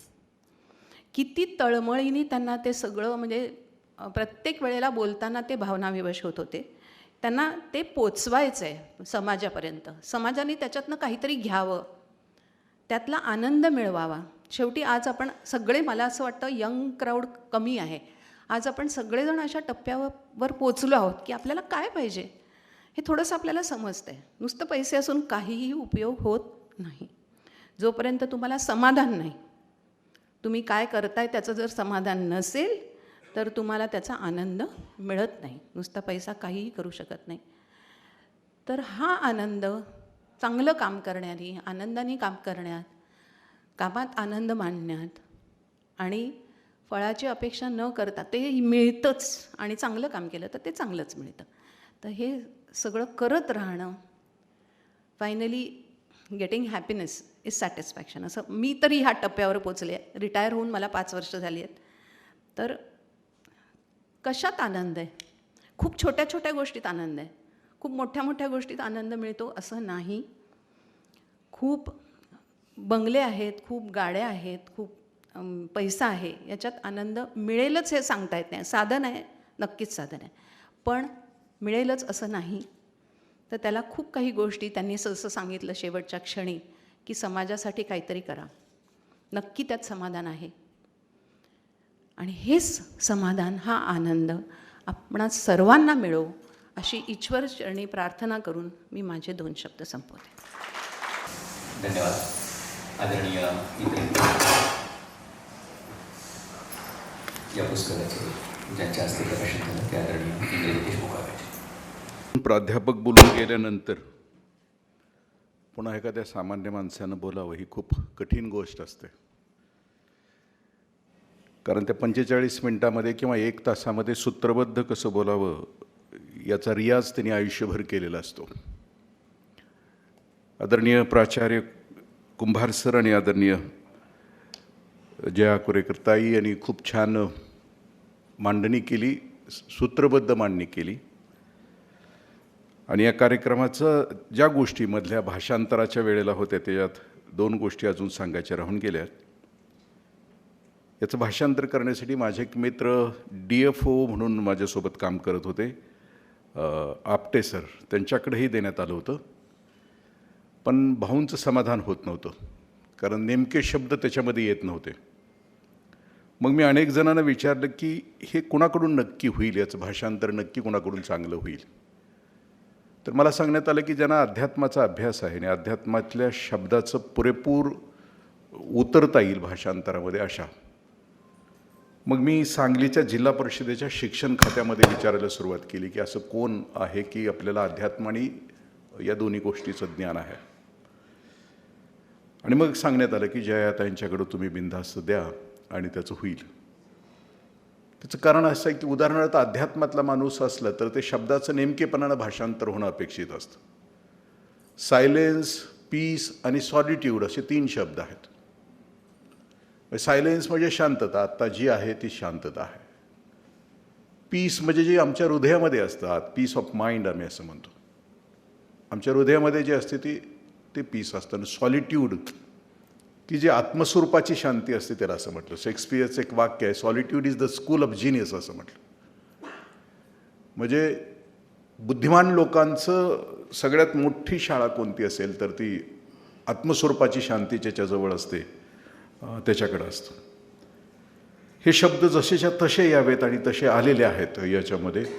एखाद्या आध्यात्मिक माणसाला वाचत असताना तसं वाचता यावं म्हणून. भाऊंचा सारखा तगादा त्यावेळेला असायचा. मला कामामुळं जमायचं नाही आणि ती गोष्ट पूर्ण करू शकलो नाही. मात्र याच्या प्रस्तावनेच्या निमित्तानं मी बसून राहिलो आणि त्याच्यातल्या काही गोष्टी मी करू राहिलो. या जगातली सगळ्यात अवघड, सगळ्यात मोठं दुःख कोणतं असतं? आपण शोले चित्रपट बघितला असेल तर त्याच्यामध्ये एक एके हंगलचा डायलॉग आहे. सगळ्यात मोठं दुःख कोणतं असेल तर बाप के कंधे पे भेटेगा जनाजा. त्या काळात मी भाऊंच्या सोबत बऱ्याच वेळेला भेटी झाल्या. बोलणं खूप कमी व्हायचं पण मौनात खूप संवाद व्हायचा. आजही शेजारी बसल्यानंतर ते जाणवत राहतं की आतून काय वेदना असतील. राहुल दादा खूप लवकर निघून गेले. जगातली खूप मोठी माणसं आपल्या आयुष्यामध्ये खूप लवकर निघून गेली. तुकोबाराय 42 वर्ष, संजीवन समाधी घेतलेले माऊली 21 वर्ष, स्वामी विवेकानंद 39 वर्ष. मी माझ्या एका मित्राला विचारलं की हे असं का? ज्यांना एवढं अफाट सामर्थ्य निसर्गानं दिलं आहे ती का नाही तर जास्त दीर्घायुष्य का नाही येत होत? त्यानं मला उत्तर असं दिलं की जंगलातली सरळ झाडं लवकर कापली जातात. वेडी वाकडी असतात त्यांना खूप आयुष्य असतं. कारण त्या सरळ झाडापासून निघत असतं, घर बांधता येतं. तसं स्वर्गात कदाचित कमी पडत असावं म्हणून तो लवकर नेतो. आम्हाला तो पाठीमागं ठेवतो. राहुलदादाची ही अभिव्यक्ती या ग्रंथामधून, सगळ्याच ग्रंथामधून, या पुस्तकामधून झाली ती आहे का अध्यात्मामध्ये त्याला इव्हॉल्ड सोल असं म्हटलं. विकसित असा जो झाला, जो परमेश्वराच्या जवळ जाऊन पोहोचलं, ज्याचं चित्त प्रचंड शुद्ध झालं, पवित्र झालं, ज्याचं चित्त अत्यंत शांत झालं. निसर्ग त्याला एक स्फूर्तिदा नावाची शक्ती देतो असं म्हटलं. मग त्याला ऐश्वर्य देत असताना विश्वाची काही गुपितं शब्दामध्ये पकडण्याचं सामर्थ्य त्याला देतो. जसं माऊली असं म्हणतात की अरूपे रूप दावीन, अतिंद्रिय परी भोगवीन, इंद्रिये करवी असं म्हणतात. मग तो ईश्वर, ते ब्रह्म अरूपामध्ये आहे, त्याला मी रूपामध्ये आणीन. तो अतिंद्रिय आहे, तो 5 ज्ञानेंद्रियानं त्याला आकळता येत नाही, पण मी शब्दानं त्याला 5 ज्ञानेंद्रियांपर्यंत पोहोचवीन अशी ताकद त्याच्या शब्दामध्ये तो देतो. 31 वर्षाच्या आयुष्यामध्ये एवढं अफाट लेखन, म्हणजे ज्ञानेश्वरीमध्ये एक ओवी आहे किंवा पुनर्जन्माच्या सिद्धांतावर 6व्या अध्यायामध्ये 42, 43, 44 जे श्लोक आहे ना, त्याच्यावरच्या माऊलींच्या ज्या ओव्या आहेत, त्यामध्ये असं आहे की ते भगवंताला प्रश्न विचारत आहेत अर्जुन की तुझी साधना करतो आहे एखादा साधक, तो आयुष्यभर चित्त शुद्ध आणि चित्त शांत करतो आहे, त्याचा कर्मयोग श्रेष्ठ आहे, त्याची साधना तो निरंतर करतो आहे, पण तुझं दर्शन व्हायच्या अगोदरच त्याला मृत्यू आला तर त्याचं काय होतं? म्हणजे तू भेटायच्या अगोदरच तो संपला तर त्याचं काय होतं? आणि मग त्याचं उत्तर भगवंत असं देतात की शुचिनाम श्रीमतान गेहे योग भ्रष्ट भीजायते. असं तो अशा घरामध्ये जन्माला येतो की शुचिनाम, पवित्र आणि श्रीमंत अशा घरामध्ये जन्माला येतो. म्हणजे भाऊंच्या पोटी जन्माला येत असताना जगद्गुरूंचा अभंग आहे, जगी ऐसा बाप व्हावा ज्याचा वंश सिद्धीस जावा, असं म्हटलं. बाप कसा असावा की त्याचा वंश सिद्धीस जावा. वडिलांना पुढच्या पिढीला काय द्यावं? ते सामर्थ्य द्यावं की जे ईश्वरी सामर्थ्य असतं, जे दैवी सामर्थ्य असतं. त्या सिद्धांतामध्ये जन्म घेण्याचेही काही सिद्धांत आहे की तो राहुल दादा असं म्हणतो की आपण निवडतो आपले आई वडील. म्हणजे काही वेळेला असं म्हटलं जातं की आई वडिलांच्या वासनेपोटी आमचा जन्म होतो. राहुल दादा त्या सिद्धांतामध्ये असं म्हणतात की आमच्या वासनेपोटी आई वडिलांचा संयोग होतो आणि मग त्यातून जन्माला येतो. मग शुचिनाम श्रीमतान गेहे राहुल दादांच्या इव्हॉल्ड सोलमध्ये त्याच्या खालची ओवी खूप सुंदर आहे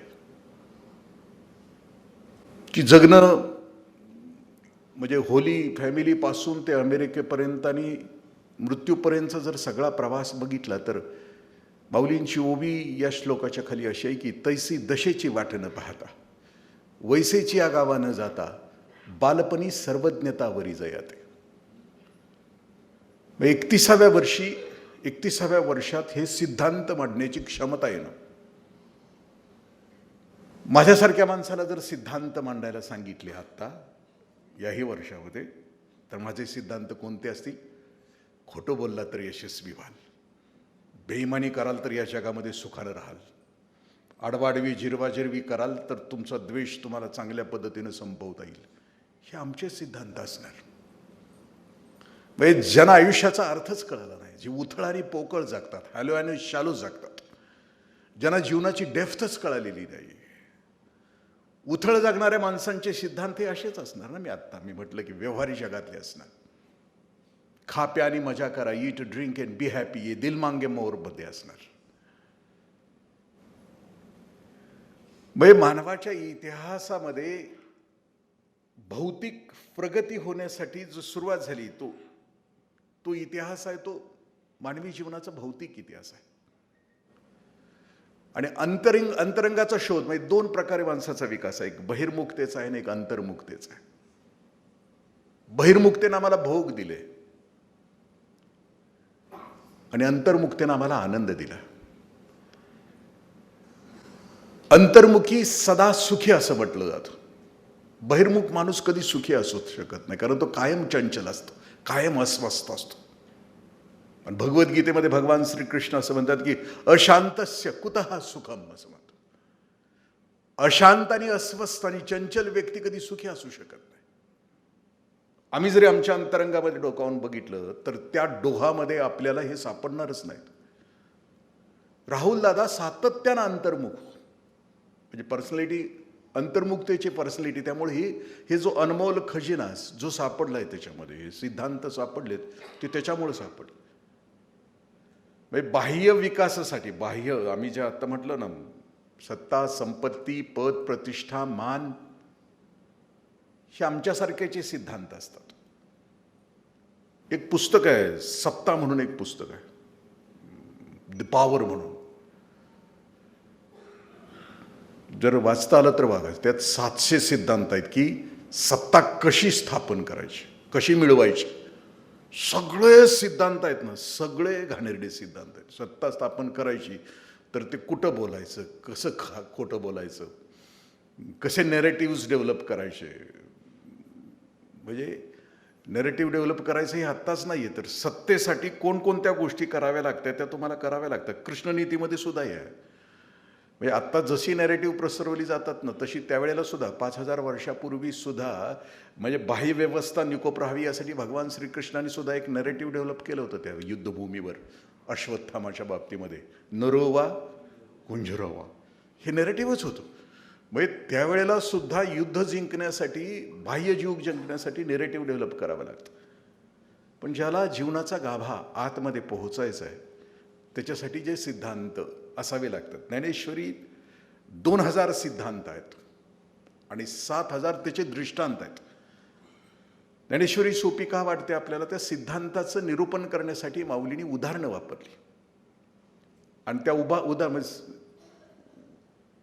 एखादा सिद्धांत 12व्या अध्यायाची पहिली ओवी आहे. जय जय वो सिद्धे उदारे प्रसिद्धे अनवरत आनंदे वर्षतीये. म्हणजे सद्गुरूंच्या विषयीचा हा सिद्धांत आहे. मग त्याला खाली उदाहरण काय केले? विषय व्याळे मिठी दिधली या नुठी दाठी ते तुझी एक गुरुकृपा दृष्टी निर्विष होय. म्हणजे गुरुचं काम खालचं असतंच आणि ते झाल्यानंतर ते सुटत राहतं.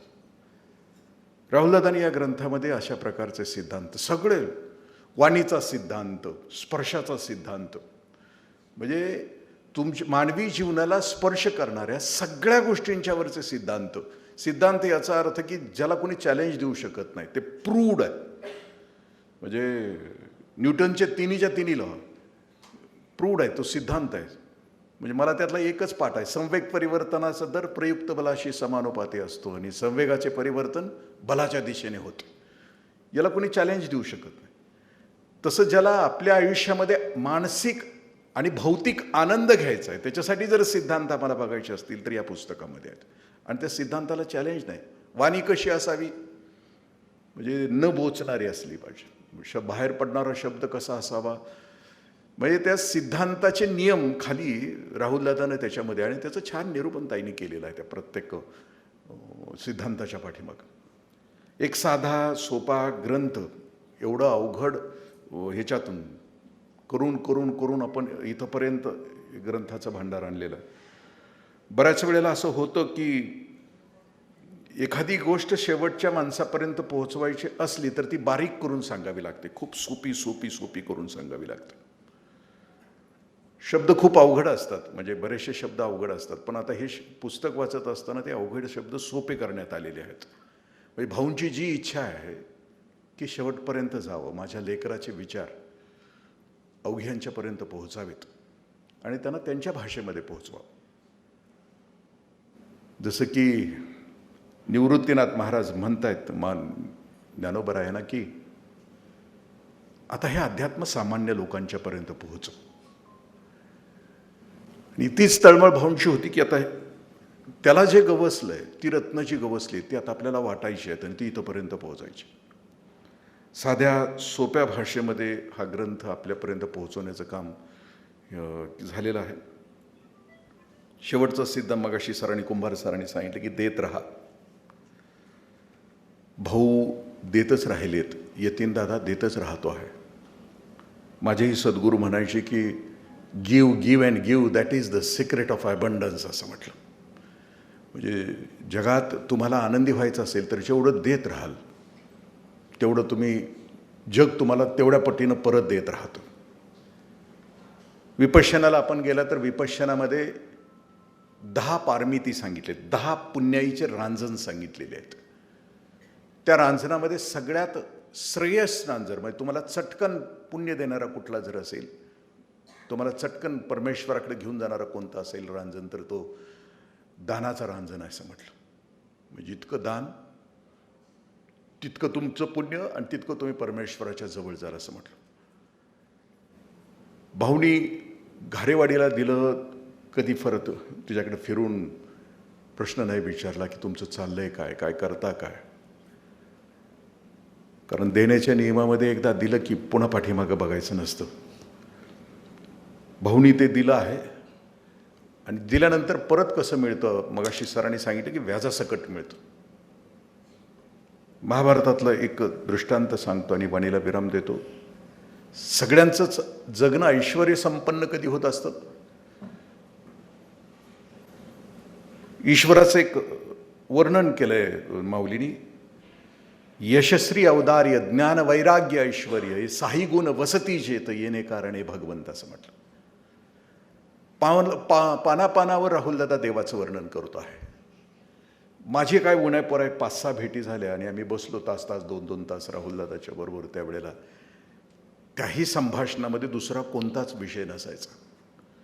सर्वसामान्य माणसं भेटली एकत्र की 2च गोष्टीची चर्चा असते, निंदा चहाडी जनाची आणि अखंड चिंता धनाची असते. मी आमचा घरे माहुलीला आता ज्ञानेश्वरी चालू आहे, त्याच्यामध्ये 5वा अध्याय परवा संपवला.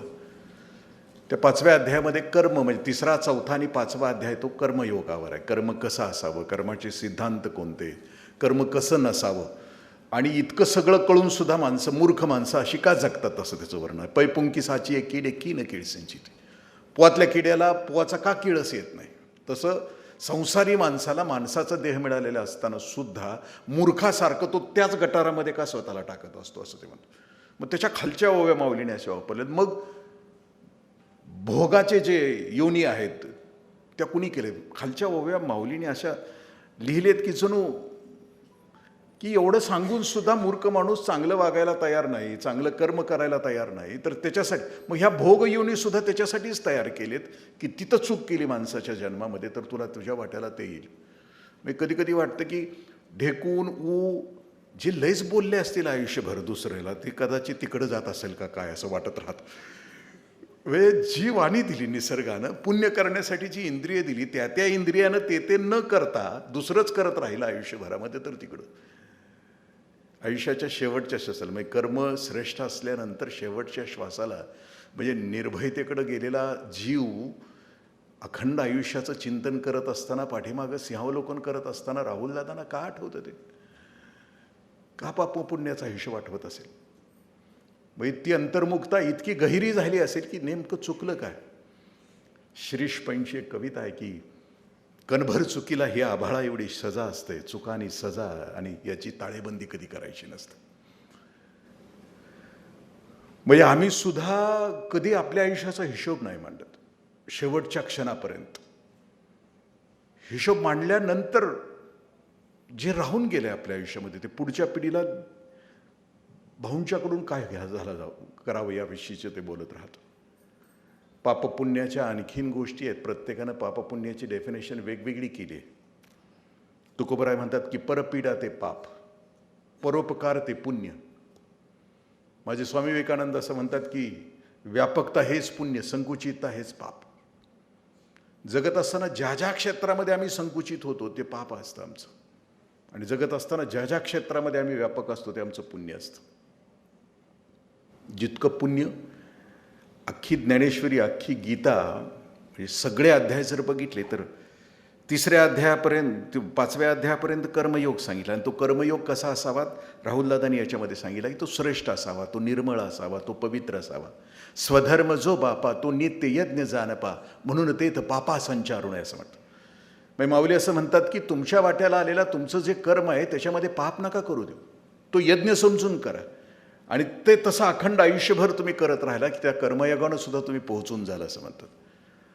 6वा अध्याय राजयोगांच्यासाठी सांगितलं. दादाने त्याच्यात ध्यानयोगाचा सुद्धा सिद्धांत मांडला. म्हणजे 6वा अध्याय तो राजयोगावर आहे. ध्यान का करावं, ध्यान कसं करावं, ध्यान तुम्हाला ईश्वराजवळ घेऊन कसं काय जातं. आम्हाला ध्यानच लागत नाही कारण आमचे ध्यानात दुसरेच असतात, त्यामुळे आम्हाला ध्यानच कधी लागत नाही. ज्याला ईश्वराच्या जवळ लवकर जायचं आहे त्यानं ध्यान करावं असं म्हटलं. एक सुंदर दृष्टांत आहे की आम्ही परब्रह्माचं प्रतिबिंब आहोत. आम्ही सगळेजण त्या ब्रह्माचा एक तुकडा तुटला आणि या 5 पंचमहाभूतामध्ये येऊन अडकला. आम्ही त्याचं प्रतिबिंब आहोत. मग आमचं प्रतिबिंब आम्हाला शोधून सापडायचं असेल तर ध्यानाचा सिद्धांत कोणता आहे. पूर्वी राजस्त्रिया की ज्या वेळेला आरशाचा शोध नव्हता लागला त्यावेळेला स्वतःचं प्रतिबिंब जे बघायचे त्या चांदीच्या भांड्यामध्ये बघायचे. आरसा नव्हता त्यावेळेला. किती कठीण काळ असेल बघा ना. म्हणजे आत्ता ज्यांना अर्धा एक तास आरशावर उभा राहिल्याशिवाय घराच्या बाहेरच पडत नाहीत. जसं की मी आज डांबरीकरण करून आलो ना तसं आज 2 तास तो काळ किती भयानक असेल की असं म्हणजे स्वतःचं प्रतिबिंब स्वतःला दिसावं असं राजस्त्रिया. मी ध्यानाविषयी बोलतो आहे कारण सिद्धांत सांगताना मी दृष्टांताकडे जातो आहे. त्यावेळेला त्या चांदीच्या भांड्यामध्ये पाणी घातलं जायचं आणि मग राजस्त्रिया त्याच्यामध्ये भान पाडायचे किंवा त्याच्यात शृंगार करायचे आरसा नसताना. मग त्या चांदीच्या भांड्यामध्ये तुम्हाला तुमचं प्रतिबिंब दसायचं असेल तर 3 गोष्टी त्या भांड्यामध्ये असणं अपेक्षित असतं. ते चांदीचं भांडं स्वच्छ असायला पाहिजे, ते चांदीच्या भांड्यातलं पाणी स्वच्छ असायला पाहिजे, आणि तिसरी गोष्ट त्या चांदीच्या भांड्यातलं पाणी स्थिर असावं लागतं, तरच ते प्रतिबिंब दिसेल. म्हणजे आम्हाला ध्यानामध्ये आम्हाला ईश्वराच्या जवळ, आम्ही जर त्याचं प्रतिबिंब आहोत, आम्ही त्याच्याजवळ पोहोचायचं असेल तर आमचं भांडं स्वच्छ पाहिजे, म्हणजे आमचं शरीर स्वच्छ पाहिजे, आमचं खाणं स्वच्छ पाहिजे. म्हणजे आज एकादशीलाच या पुस्तकाचं प्रकाशन का याचं लक्षात आलं असेल आपल्याला की बाबा आज तरी निदान खिचडी, आज तरी निदान पोटाला विसावा, म्हणजे शरीर शुद्ध असलं पाहिजे. दुसरी गोष्ट मनानं आम्हाला तिथंपर्यंत पोहोचायचं आहे तर मन शुद्ध असलं पाहिजे. मनामध्ये कुठला गाळ असता कामा नये, 6 विकारांचं कुठलं दळणवळण असता कामा नये त्या मनामध्ये. आणि तिसरी गोष्ट मन स्थिर असलं पाहिजे, म्हणजे ते पाणी शांत असलं पाहिजे. अख्ख्या ज्ञानेश्वरीचा सिद्धांत आहे की चित्त शुद्ध अधिक चित्त शांत बरोबर ज्ञान असं म्हटलं. चित्त शुद्ध कर्मयोगानं होईल, चित्त शांत उपासनेनं होईल, आणि मग जे प्रतिबिंबित होईल हृदयामध्ये ते ज्ञान असेल की जे या पुस्तकातून प्रकट झालेलं आहे. त्या आणखीन एक अध्याय त्याच्यामध्ये की राहुल दादाचं व्यक्तिमत्व असं का होतं. एक 16वा अध्याय की त्याच्यामध्ये दैवी आणि असुरी संपत्तीविषयी बोललो.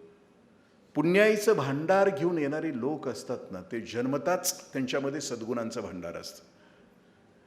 आणि त्या सद्गुणांच्या भांडारामध्ये सगळ्यात मोठा सद्गुण कोणता, माऊलींनी पण सांगितला की तो विनम्रतेचा. म्हणजे दैवाभाऊ मगाशी सांगत होते की दादा असं सांगतायत राहुल दादा की जो अहंकार ज्याचा संपला त्याला परमेश्वर भेटला. म्हणजे अहंकार, मगाशी माझं वर्णन करत होते ना, असं वर्णन सुरू झालं की ज्ञानेश्वरीमध्ये ओव्या दिलेत की पूज्यता डोळा न देखावी, स्वकीर्ती कानी न ऐकावी, येथ वृत्पत्ती अवघीची विसरीजे, थोरपण परहा सांडीजे, जै जगा धाकुटा होईजे तै जवळीक माझ. इतकं विनम्र. किंबहुना राहुलदादांना ज्या ज्या कालावधीमध्ये मी भेटलो त्या काळात अमेरिकेतला माणूस, फॉरेन रिटर्न माणूस, MS माणूस, पण बोलताना असं कधी नाही जाणवलं. म्हणजे साधी एक गोष्ट जरी माणसाकडं असली तरी त्याच्या बोलण्या चालण्यामध्ये, त्याच्या चालल्या बोलण्यामध्ये, आवेगामध्ये फरक पडतो. कुठलाही अहंकारी माणूस चालताना, मी बऱ्याच वेळेला बोलत राहतो की जे कृष्णमूर्ती असं म्हणतात की अहंकारी माणूस ज्या वेळेला चालतो त्यावेळी पृथ्वीला भूकंप होतो, पृथ्वी त्याचा त्याग करते. कारण अहंकारी माणूस हा जड असतो, आणि जो पोहोचलेला माणूस आहे त्याच्या पावलांना वजन नसतं. माणसाला वजन असतं ते त्याच्या अहंकाराचं असतं. वजन संपतं किती, मी कोणी नाही, आय एम मिस्टर नो बडी. तो मिस्टर एनीबडी, मिस्टर समबडी झाला की त्याच्या दुःखाला आणि वेदनेला सुरुवात होते. राहुल दादा सांगतो की अहंकार सगळा संपला पाहिजे. द लास्ट दे जितक्या पटीनं देता, मला लय भारी वाटलं मगाशी सरांचं की व्याजासकट तो ईश्वर परत देतो. महाभारतामध्ये द्रौपदीला ज्या वेळेला आणलं जातं सभेमध्ये आणि दुःशासन ते दुष्कृत्य करत राहतो, द्रौपदी सगळ्यांच्या पुढे हात पसरते, 5 पांडवांच्या समोर पसरते, द्रोणाचार्यांच्या समोर, कृपाचार्यांच्या समोर, विदुरांच्या समोर, पितामहांच्या समोर, सगळ्यांच्या पुढे हात पसरते. कुणी तिच्या साथीला येत नाही. आता फक्त शेवटचं गाठ शिल्लक आहे, आणि त्यावेळेला मात्र तिच्या लक्षात येतं की हे सगळे खाली बसलेले नाकाम आहेत, यातलं कुणी साथीला येणार नाही, आता एकटा तोच येऊ शकतो. म्हणून निरेच्या शेवटच्या गाठीच्या वेळेला ती हात सोडते आणि हात वर करते, आणि ती सांगते की कृष्णा धाव धाव धाव, कृष्णा पाव पाव पाव, कृष्णा धाव रे, कृष्णा पाव रे, तूच एक आधार या जीवाचा. आणि मग भासरीचा आवाज, आणि मग पितामह उठून सांगतायत दुःशासना थांब, त्याची भासरी वाजते आहे. आणि पुढच्याच क्षणाला जिथं निरे सुटले तिथं पितांबर सुरू होतं. हे का मिळतंय द्रौपदीला? कारण पूर्वी त्यानं नाटक केलं होतं एकदा, कारण हा नाटकं करण्यासाठी झाला होता ना. त्यानं स्वतःला जखम करून घेतली, रुक्मिणीकडे गेला, सत्यभामेकडे गेला. त्या जखमेला नाही कुणी, कारण काहीच नाही केलं. पण ज्या वेळेला द्रौपदीच्या समोर उभा राहिला त्यावेळेला द्रौपदीनं चटकन साडीची चिंधी फाडली. एका चिंधीसाठी तो पितांबर देतो. देसी तेव्हा घेसी ऐसा, असं सीतू नारायण. जितकं आम्ही देतो तितकं तो आम्हाला परिवर्तनानं परत देत राहतो, आम्हाला परत देत राहतो. सावंत कुटुंब अखंड सगळेच देणारेच आहेत, देतच राहत आहेत. आपल्याजवळ असलेलं देणं हा त्यांचा स्वभाव आहे. आणि तिसरी गोष्ट आहे की राहुलदादांना कळालं होतं की परमार्थाचा अर्थ मृदुता, परमार्थाचा अर्थ प्रेमळपणा, परमार्थाचा अर्थ दुसऱ्याच्या उपयोगी पडणं. ह्या सगळ्या गोष्टीचं आकलन राहुलदादाला झालेलं होतं. आणि त्याचा पडसाद या पुस्तकाच्या मध्ये खूप वर्ष लागली प्रकाशनाला. असाच एक ग्रंथ पूर्वी प्रकाशित झाला होता. झोळ म्हणून त्याचे लेखक आहेत. त्यांनी 2 पुस्तकं त्यांनी लिहिलेली आहेत. पहिलं पुस्तक आहे towards the silver crest of Himalaya. साधदेती हिमशिखरे पुस्तक झाल्यानंतर तिने एक दुसरं पुस्तक लिहिलं होतं, अंतरीचा मागोवा म्हणून. आणि ते पुस्तक त्यांनी लिहून एका फाईलमध्ये, त्यांच्या ऑफिसच्या फाईलमध्ये लिहिलेलं होतं. आणि त्यांनी देह ठेवल्यानंतर त्यांनी जे ऑफिसमध्ये होते त्यांच्या एका स्वप्नात येऊन सांगितलं की मी लिहिलेलं पुस्तक ह्या फाईलमध्ये आहेत आणि ते खूप जगाच्या कल्याणासाठी उपयोगाचं आहे. मग देह ठेवल्यानंतर 12 वर्षानं अंतरीचा मागोवा, म्हणजे towards the silver crest of हिमालयाच्या नंतरचं पुस्तक ते आहे. त्या अंतरीच्या मागोवाचा ज्या पुस्तकाचा सिद्धांत आहे त्याच्यामध्ये 4 देह, 4 वाणी, 4 स्थिती याच्याबद्दलचं निरूपण आहे. याही पुस्तकामध्ये राहुलदादांनी देहाची प्राप्ती का होते कशी आणि अंतरंगाचा प्रवास कसा करावा तो या ग्रंथामध्ये आहे. या ग्रंथासाठी खूप धडपड झाली माझ्याकडून, पण खूप दिरंगाई झाली, पण भाऊनी माफ केलं.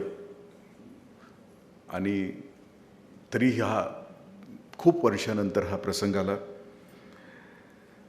देवाभाऊनी खूप कष्ट केले, सातत्यानं भाऊंच्या भावना जाणून घेणं, मला कळवणं, ताईंशी संपर्क साधणं.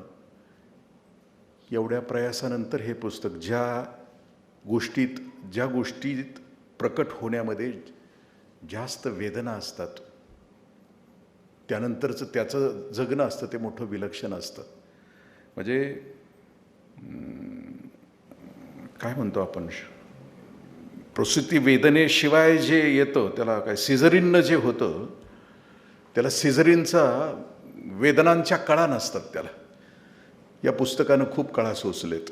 नुसत्या पुस्तकानंच नाही सोसलेत, तर पुस्तक ज्यानं लिहिलं त्याच्या बापानं खूप सोसलेत. आणि आजचा त्यांच्या दृष्टीनं हा सुखाचा क्षण आहे. ते बोलू शकत नव्हते कारण ज्ञानेश्वरीमध्ये ओवी आहे, शब्दे विन संवादीजे, इंद्रिया नेनता भोगीजे, बोला आधी भेदीचे प्रमेयाशी. म्हणजे माणूस ज्या वेळेला सुखाच्या उत्कट क्षणाला असतो त्यावेळी तो बोलत नाही. फक्त एक राहून जातं की हे ज्याच्याविषयी घडतं, ज्याच्या ज्ञानामुळं घडतं, तो इथं हसायला पाहिजे होता. ही सगळ्यात मोठी पोकळी असते. पण ही पोकळी ह्या सगळ्या शिलेदारांनी भरून काढली. तुमच्या सगळ्यांच्या रूपानं, जी तरुणाई इथं उपस्थित आहे तुमच्या सगळ्यांच्या रूपानं राहुलदादा इथं उपस्थित आहेत. आणि हे दृष्टांत आणि सिद्धांत बरोबर घेऊन जाऊन त्यातला एखादा दृष्टांत आपल्या आयुष्यामध्ये आणण्यासाठी कटिबद्ध आहेत. कारण ज्या अर्थी बारामती, भिगवण, कोल्हापूर इकडून ही मुलं आलीत ना भाऊ, हे त्यांना माहीत आहे. तुम्ही राधा गोविंद दिलं म्हणून ती तिथं घडू शकली. तुम्ही त्या घारेवाडीच्या परिसरामध्ये जे दिलं त्यामुळे ही लेकरं उभी आहेत हे त्यांना माहीत आहे. आणि त्या कृतज्ञतेसाठी ही सगळी इतक्या लांबून आली, आपला वेळ देऊन आली. म्हणजे राहुलदादा काम करतोच आहे, ते त्या रूपानं करतो आहे, आता अक्षराच्या रूपानं करत राहील. याच्या अनेक आवृत्त्या व्हाव्यात, साध्या सोप्या भाषेमध्ये आहेत, सगळ्यांनी घ्यावेत अशी प्रार्थना. आपण उपस्थित राहिलात त्याबद्दल आपल्या सगळ्यांचं ऋण व्यक्त करतो. आणि वैशिष्ट्य आहे की दिवस ठरवायचा होता. म्हणजे एखाद्या पुस्तकाच्या बाबतीमध्ये अनेक योगायोग असतात, त्यापैकी हा महत्त्वाचा योगायोग आहे की एकादशीच यावी आणि त्याच दिवशी ह्या पुस्तकाचं प्रकाशन व्हावं. कारण राहुलदादाच्या वाक्यामध्ये आहे की प्रत्येक गोष्टीला इथं ईश्वरच कारणीभूत आहे, तर याही गोष्टीला तोच कारणीभूत आहे. आपल्या सगळ्यांच्या उपस्थितीबाबत आणि दिलेल्या सहयोगाबाबत सोपी गोष्ट नाही आहे. म्हणजे एवढ्या अवघड विषय, 2 प्राध्यापक आणि 1 असाच बोलणारा, एवढं सहन करणं सोपं काम नाही आहे. कारण त्या अस्तित्वाची झलक इथं आहे. त्यामुळं हा कार्यक्रम इतका संयमानं, इतका शांत, म्हणजे ऑरा ज्याला म्हणतो ना, त्या पुस्तकाचा ऑराच मुळा आनंद आणि शांततेसाठी आहे. आणि हा कार्यक्रम गेले 2 तास चालू आहे. त्या ऑरा इथं उपस्थित आहे. तुम्ही दुसरे कुठलेही कार्यक्रम, जिथं जो ऑरा असतो, जी संवेदना असते ती त्या कार्यक्रमामध्ये असते. म्हणजे मी सांगत नाही बाकीच्या गोष्टीमध्ये, पण इथला ऑरा जर बघितला आल्यापासून प्रत्येकाचं, आपल्या सगळ्यांचं हृदय भरून आलं आहे. म्हणजे 2, 3, 4 गोष्टीमुळं आलं आहे. आणि ते त्याच कारणामुळं आहे की त्या शब्दांच्या पाठीमागं राहुलदादाचं आपल्या आयुष्याचं योगदान, खूप कमी आयुष्याचं योगदान.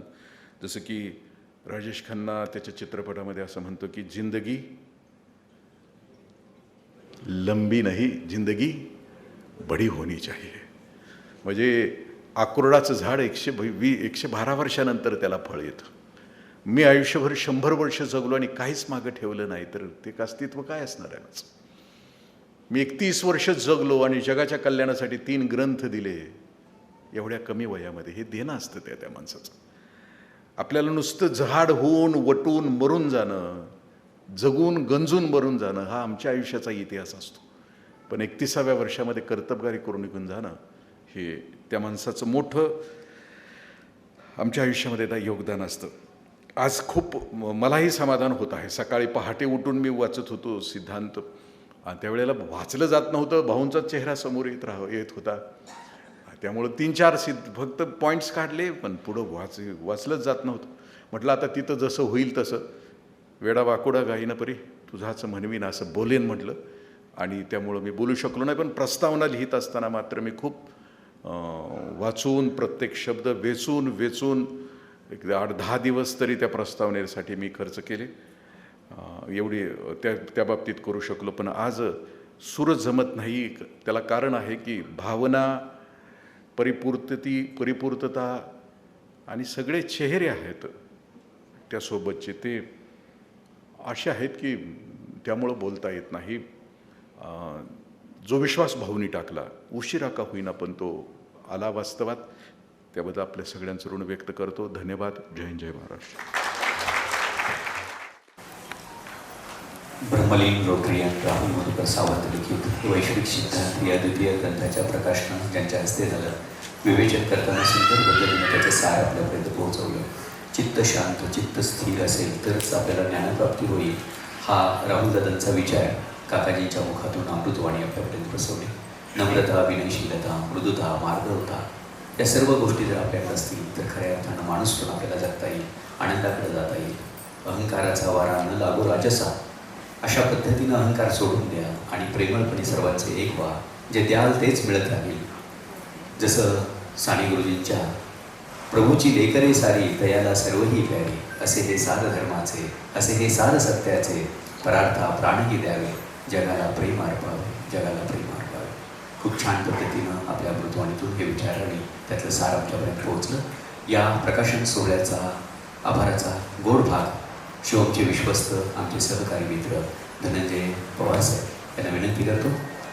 या दिवशी याची किंमत आपल्या सर्वांच्यासाठी, सवलतीची किंमत 400 रुपये आहे. या सभागृहाच्या बाहेरच्या बाजूला हा ग्रंथ आपल्याला निश्चित मिळेल. आपण तो घ्यावा, वाचावा आणि सर्व दूर पोहोचवावा. आपणही आनंद मिळवावा, इतरांनाही द्यावा, ही विनंती धनंजय पवार साहेब. 1 मिनिट. रामकृष्ण, थोडंसं 2 मिनिटं थांबवतोय. ज्यांनी अमृतवाणी आपण सकाळपासून ऐकतोय. तेथील शिवमचे विश्वस्त आहेत आपल्या सांगली जिल्ह्याचे विठ्ठल मोहिते सरांसाठी आपण एकदा जोरदार टाळ्या वाजवून सर आहेत आणि त्यांचं आज जनगणनेचं काम असताना सुद्धा त्यांनी आपल्याला वेळ दिला आणि शिवमचे ते आमचे ब्रँड ॲम्बेसिडर आहेत असं मला काही हरकत नाही काय. तर मी आदरणीय भावना विनंती करतो की त्यांनी विठ्ठल मोहिते सरांचा छोटासा एक सत्कार करावा. शिवमचेच आहेत परंतु त्यांच्या अमृतवाणीला आमचा सर्वांचा कायम सकाम असतो. शब्दांचं सामर्थ्य त्यांच्याकडे खूप आहे. एक छोटासा सत्कार आदरणीय भाऊंच्या हस्ते व्हावा विठ्ठल मोहिते सरांचा अशी मी भावना विनंती करतो.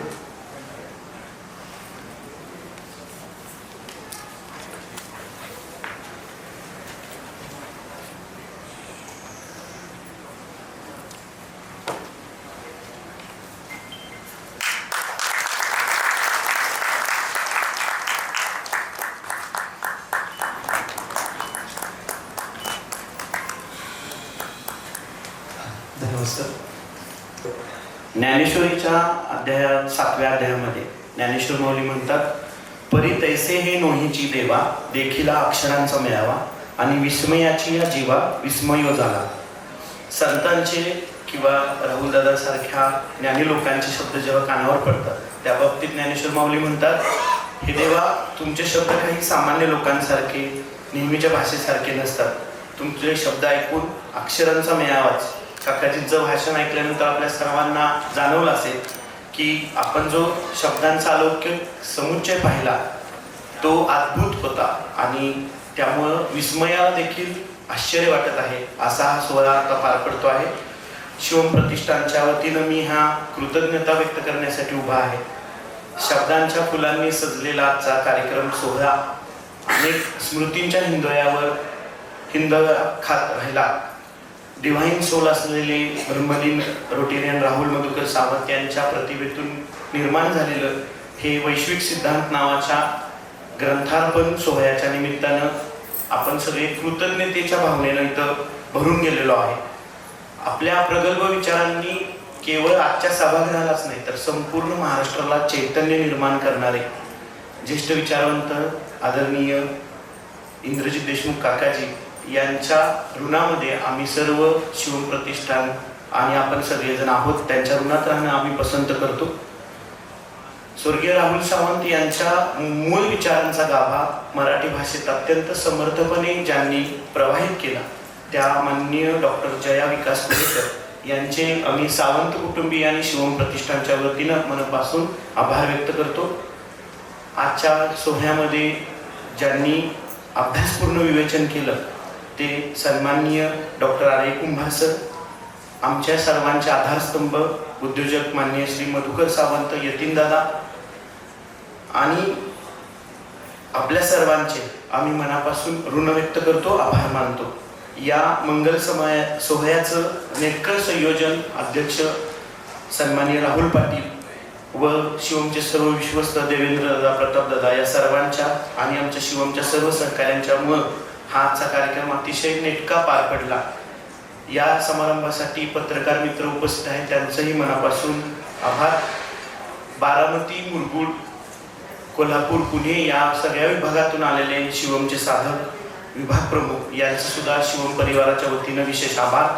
आणि खरं तर ज्या रसिक श्रोत्यांमुळे आजच्या कार्यक्रमाला शोभा आली, शब्दांवर ज्यांनी प्रेम केलं त्या तुम्हा सर्व श्रोत्यांचं, स्नेही वाचकांचं, सावंत कुटुंबियांवर, शिवम प्रतिष्ठानावर प्रेम करणाऱ्या सर्व श्रोत्यांचं आम्ही ऋणी आहोत.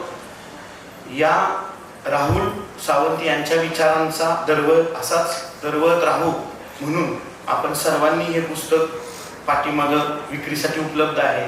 मग असे सांगितल्याप्रमाणे 610 रुपयाचं हा ग्रंथ आपल्या घरी संग्रही ठेवावा आणि तो वाचावा असा आहे. तो सवलतीच्या दरात 400 रुपयाला मिळेल. तसेच सावंत कुटुंबियांच्या वतीनं आपल्या सर्वांना स्नेहभोजनाचा आस्वाद घ्यायचा आहे. मला इथं बोलण्याची संधी दिली त्याबद्दल मी आपल्या सर्वांच्या आयोजकांचे आभार मानतो. धन्यवाद. रामकृष्ण.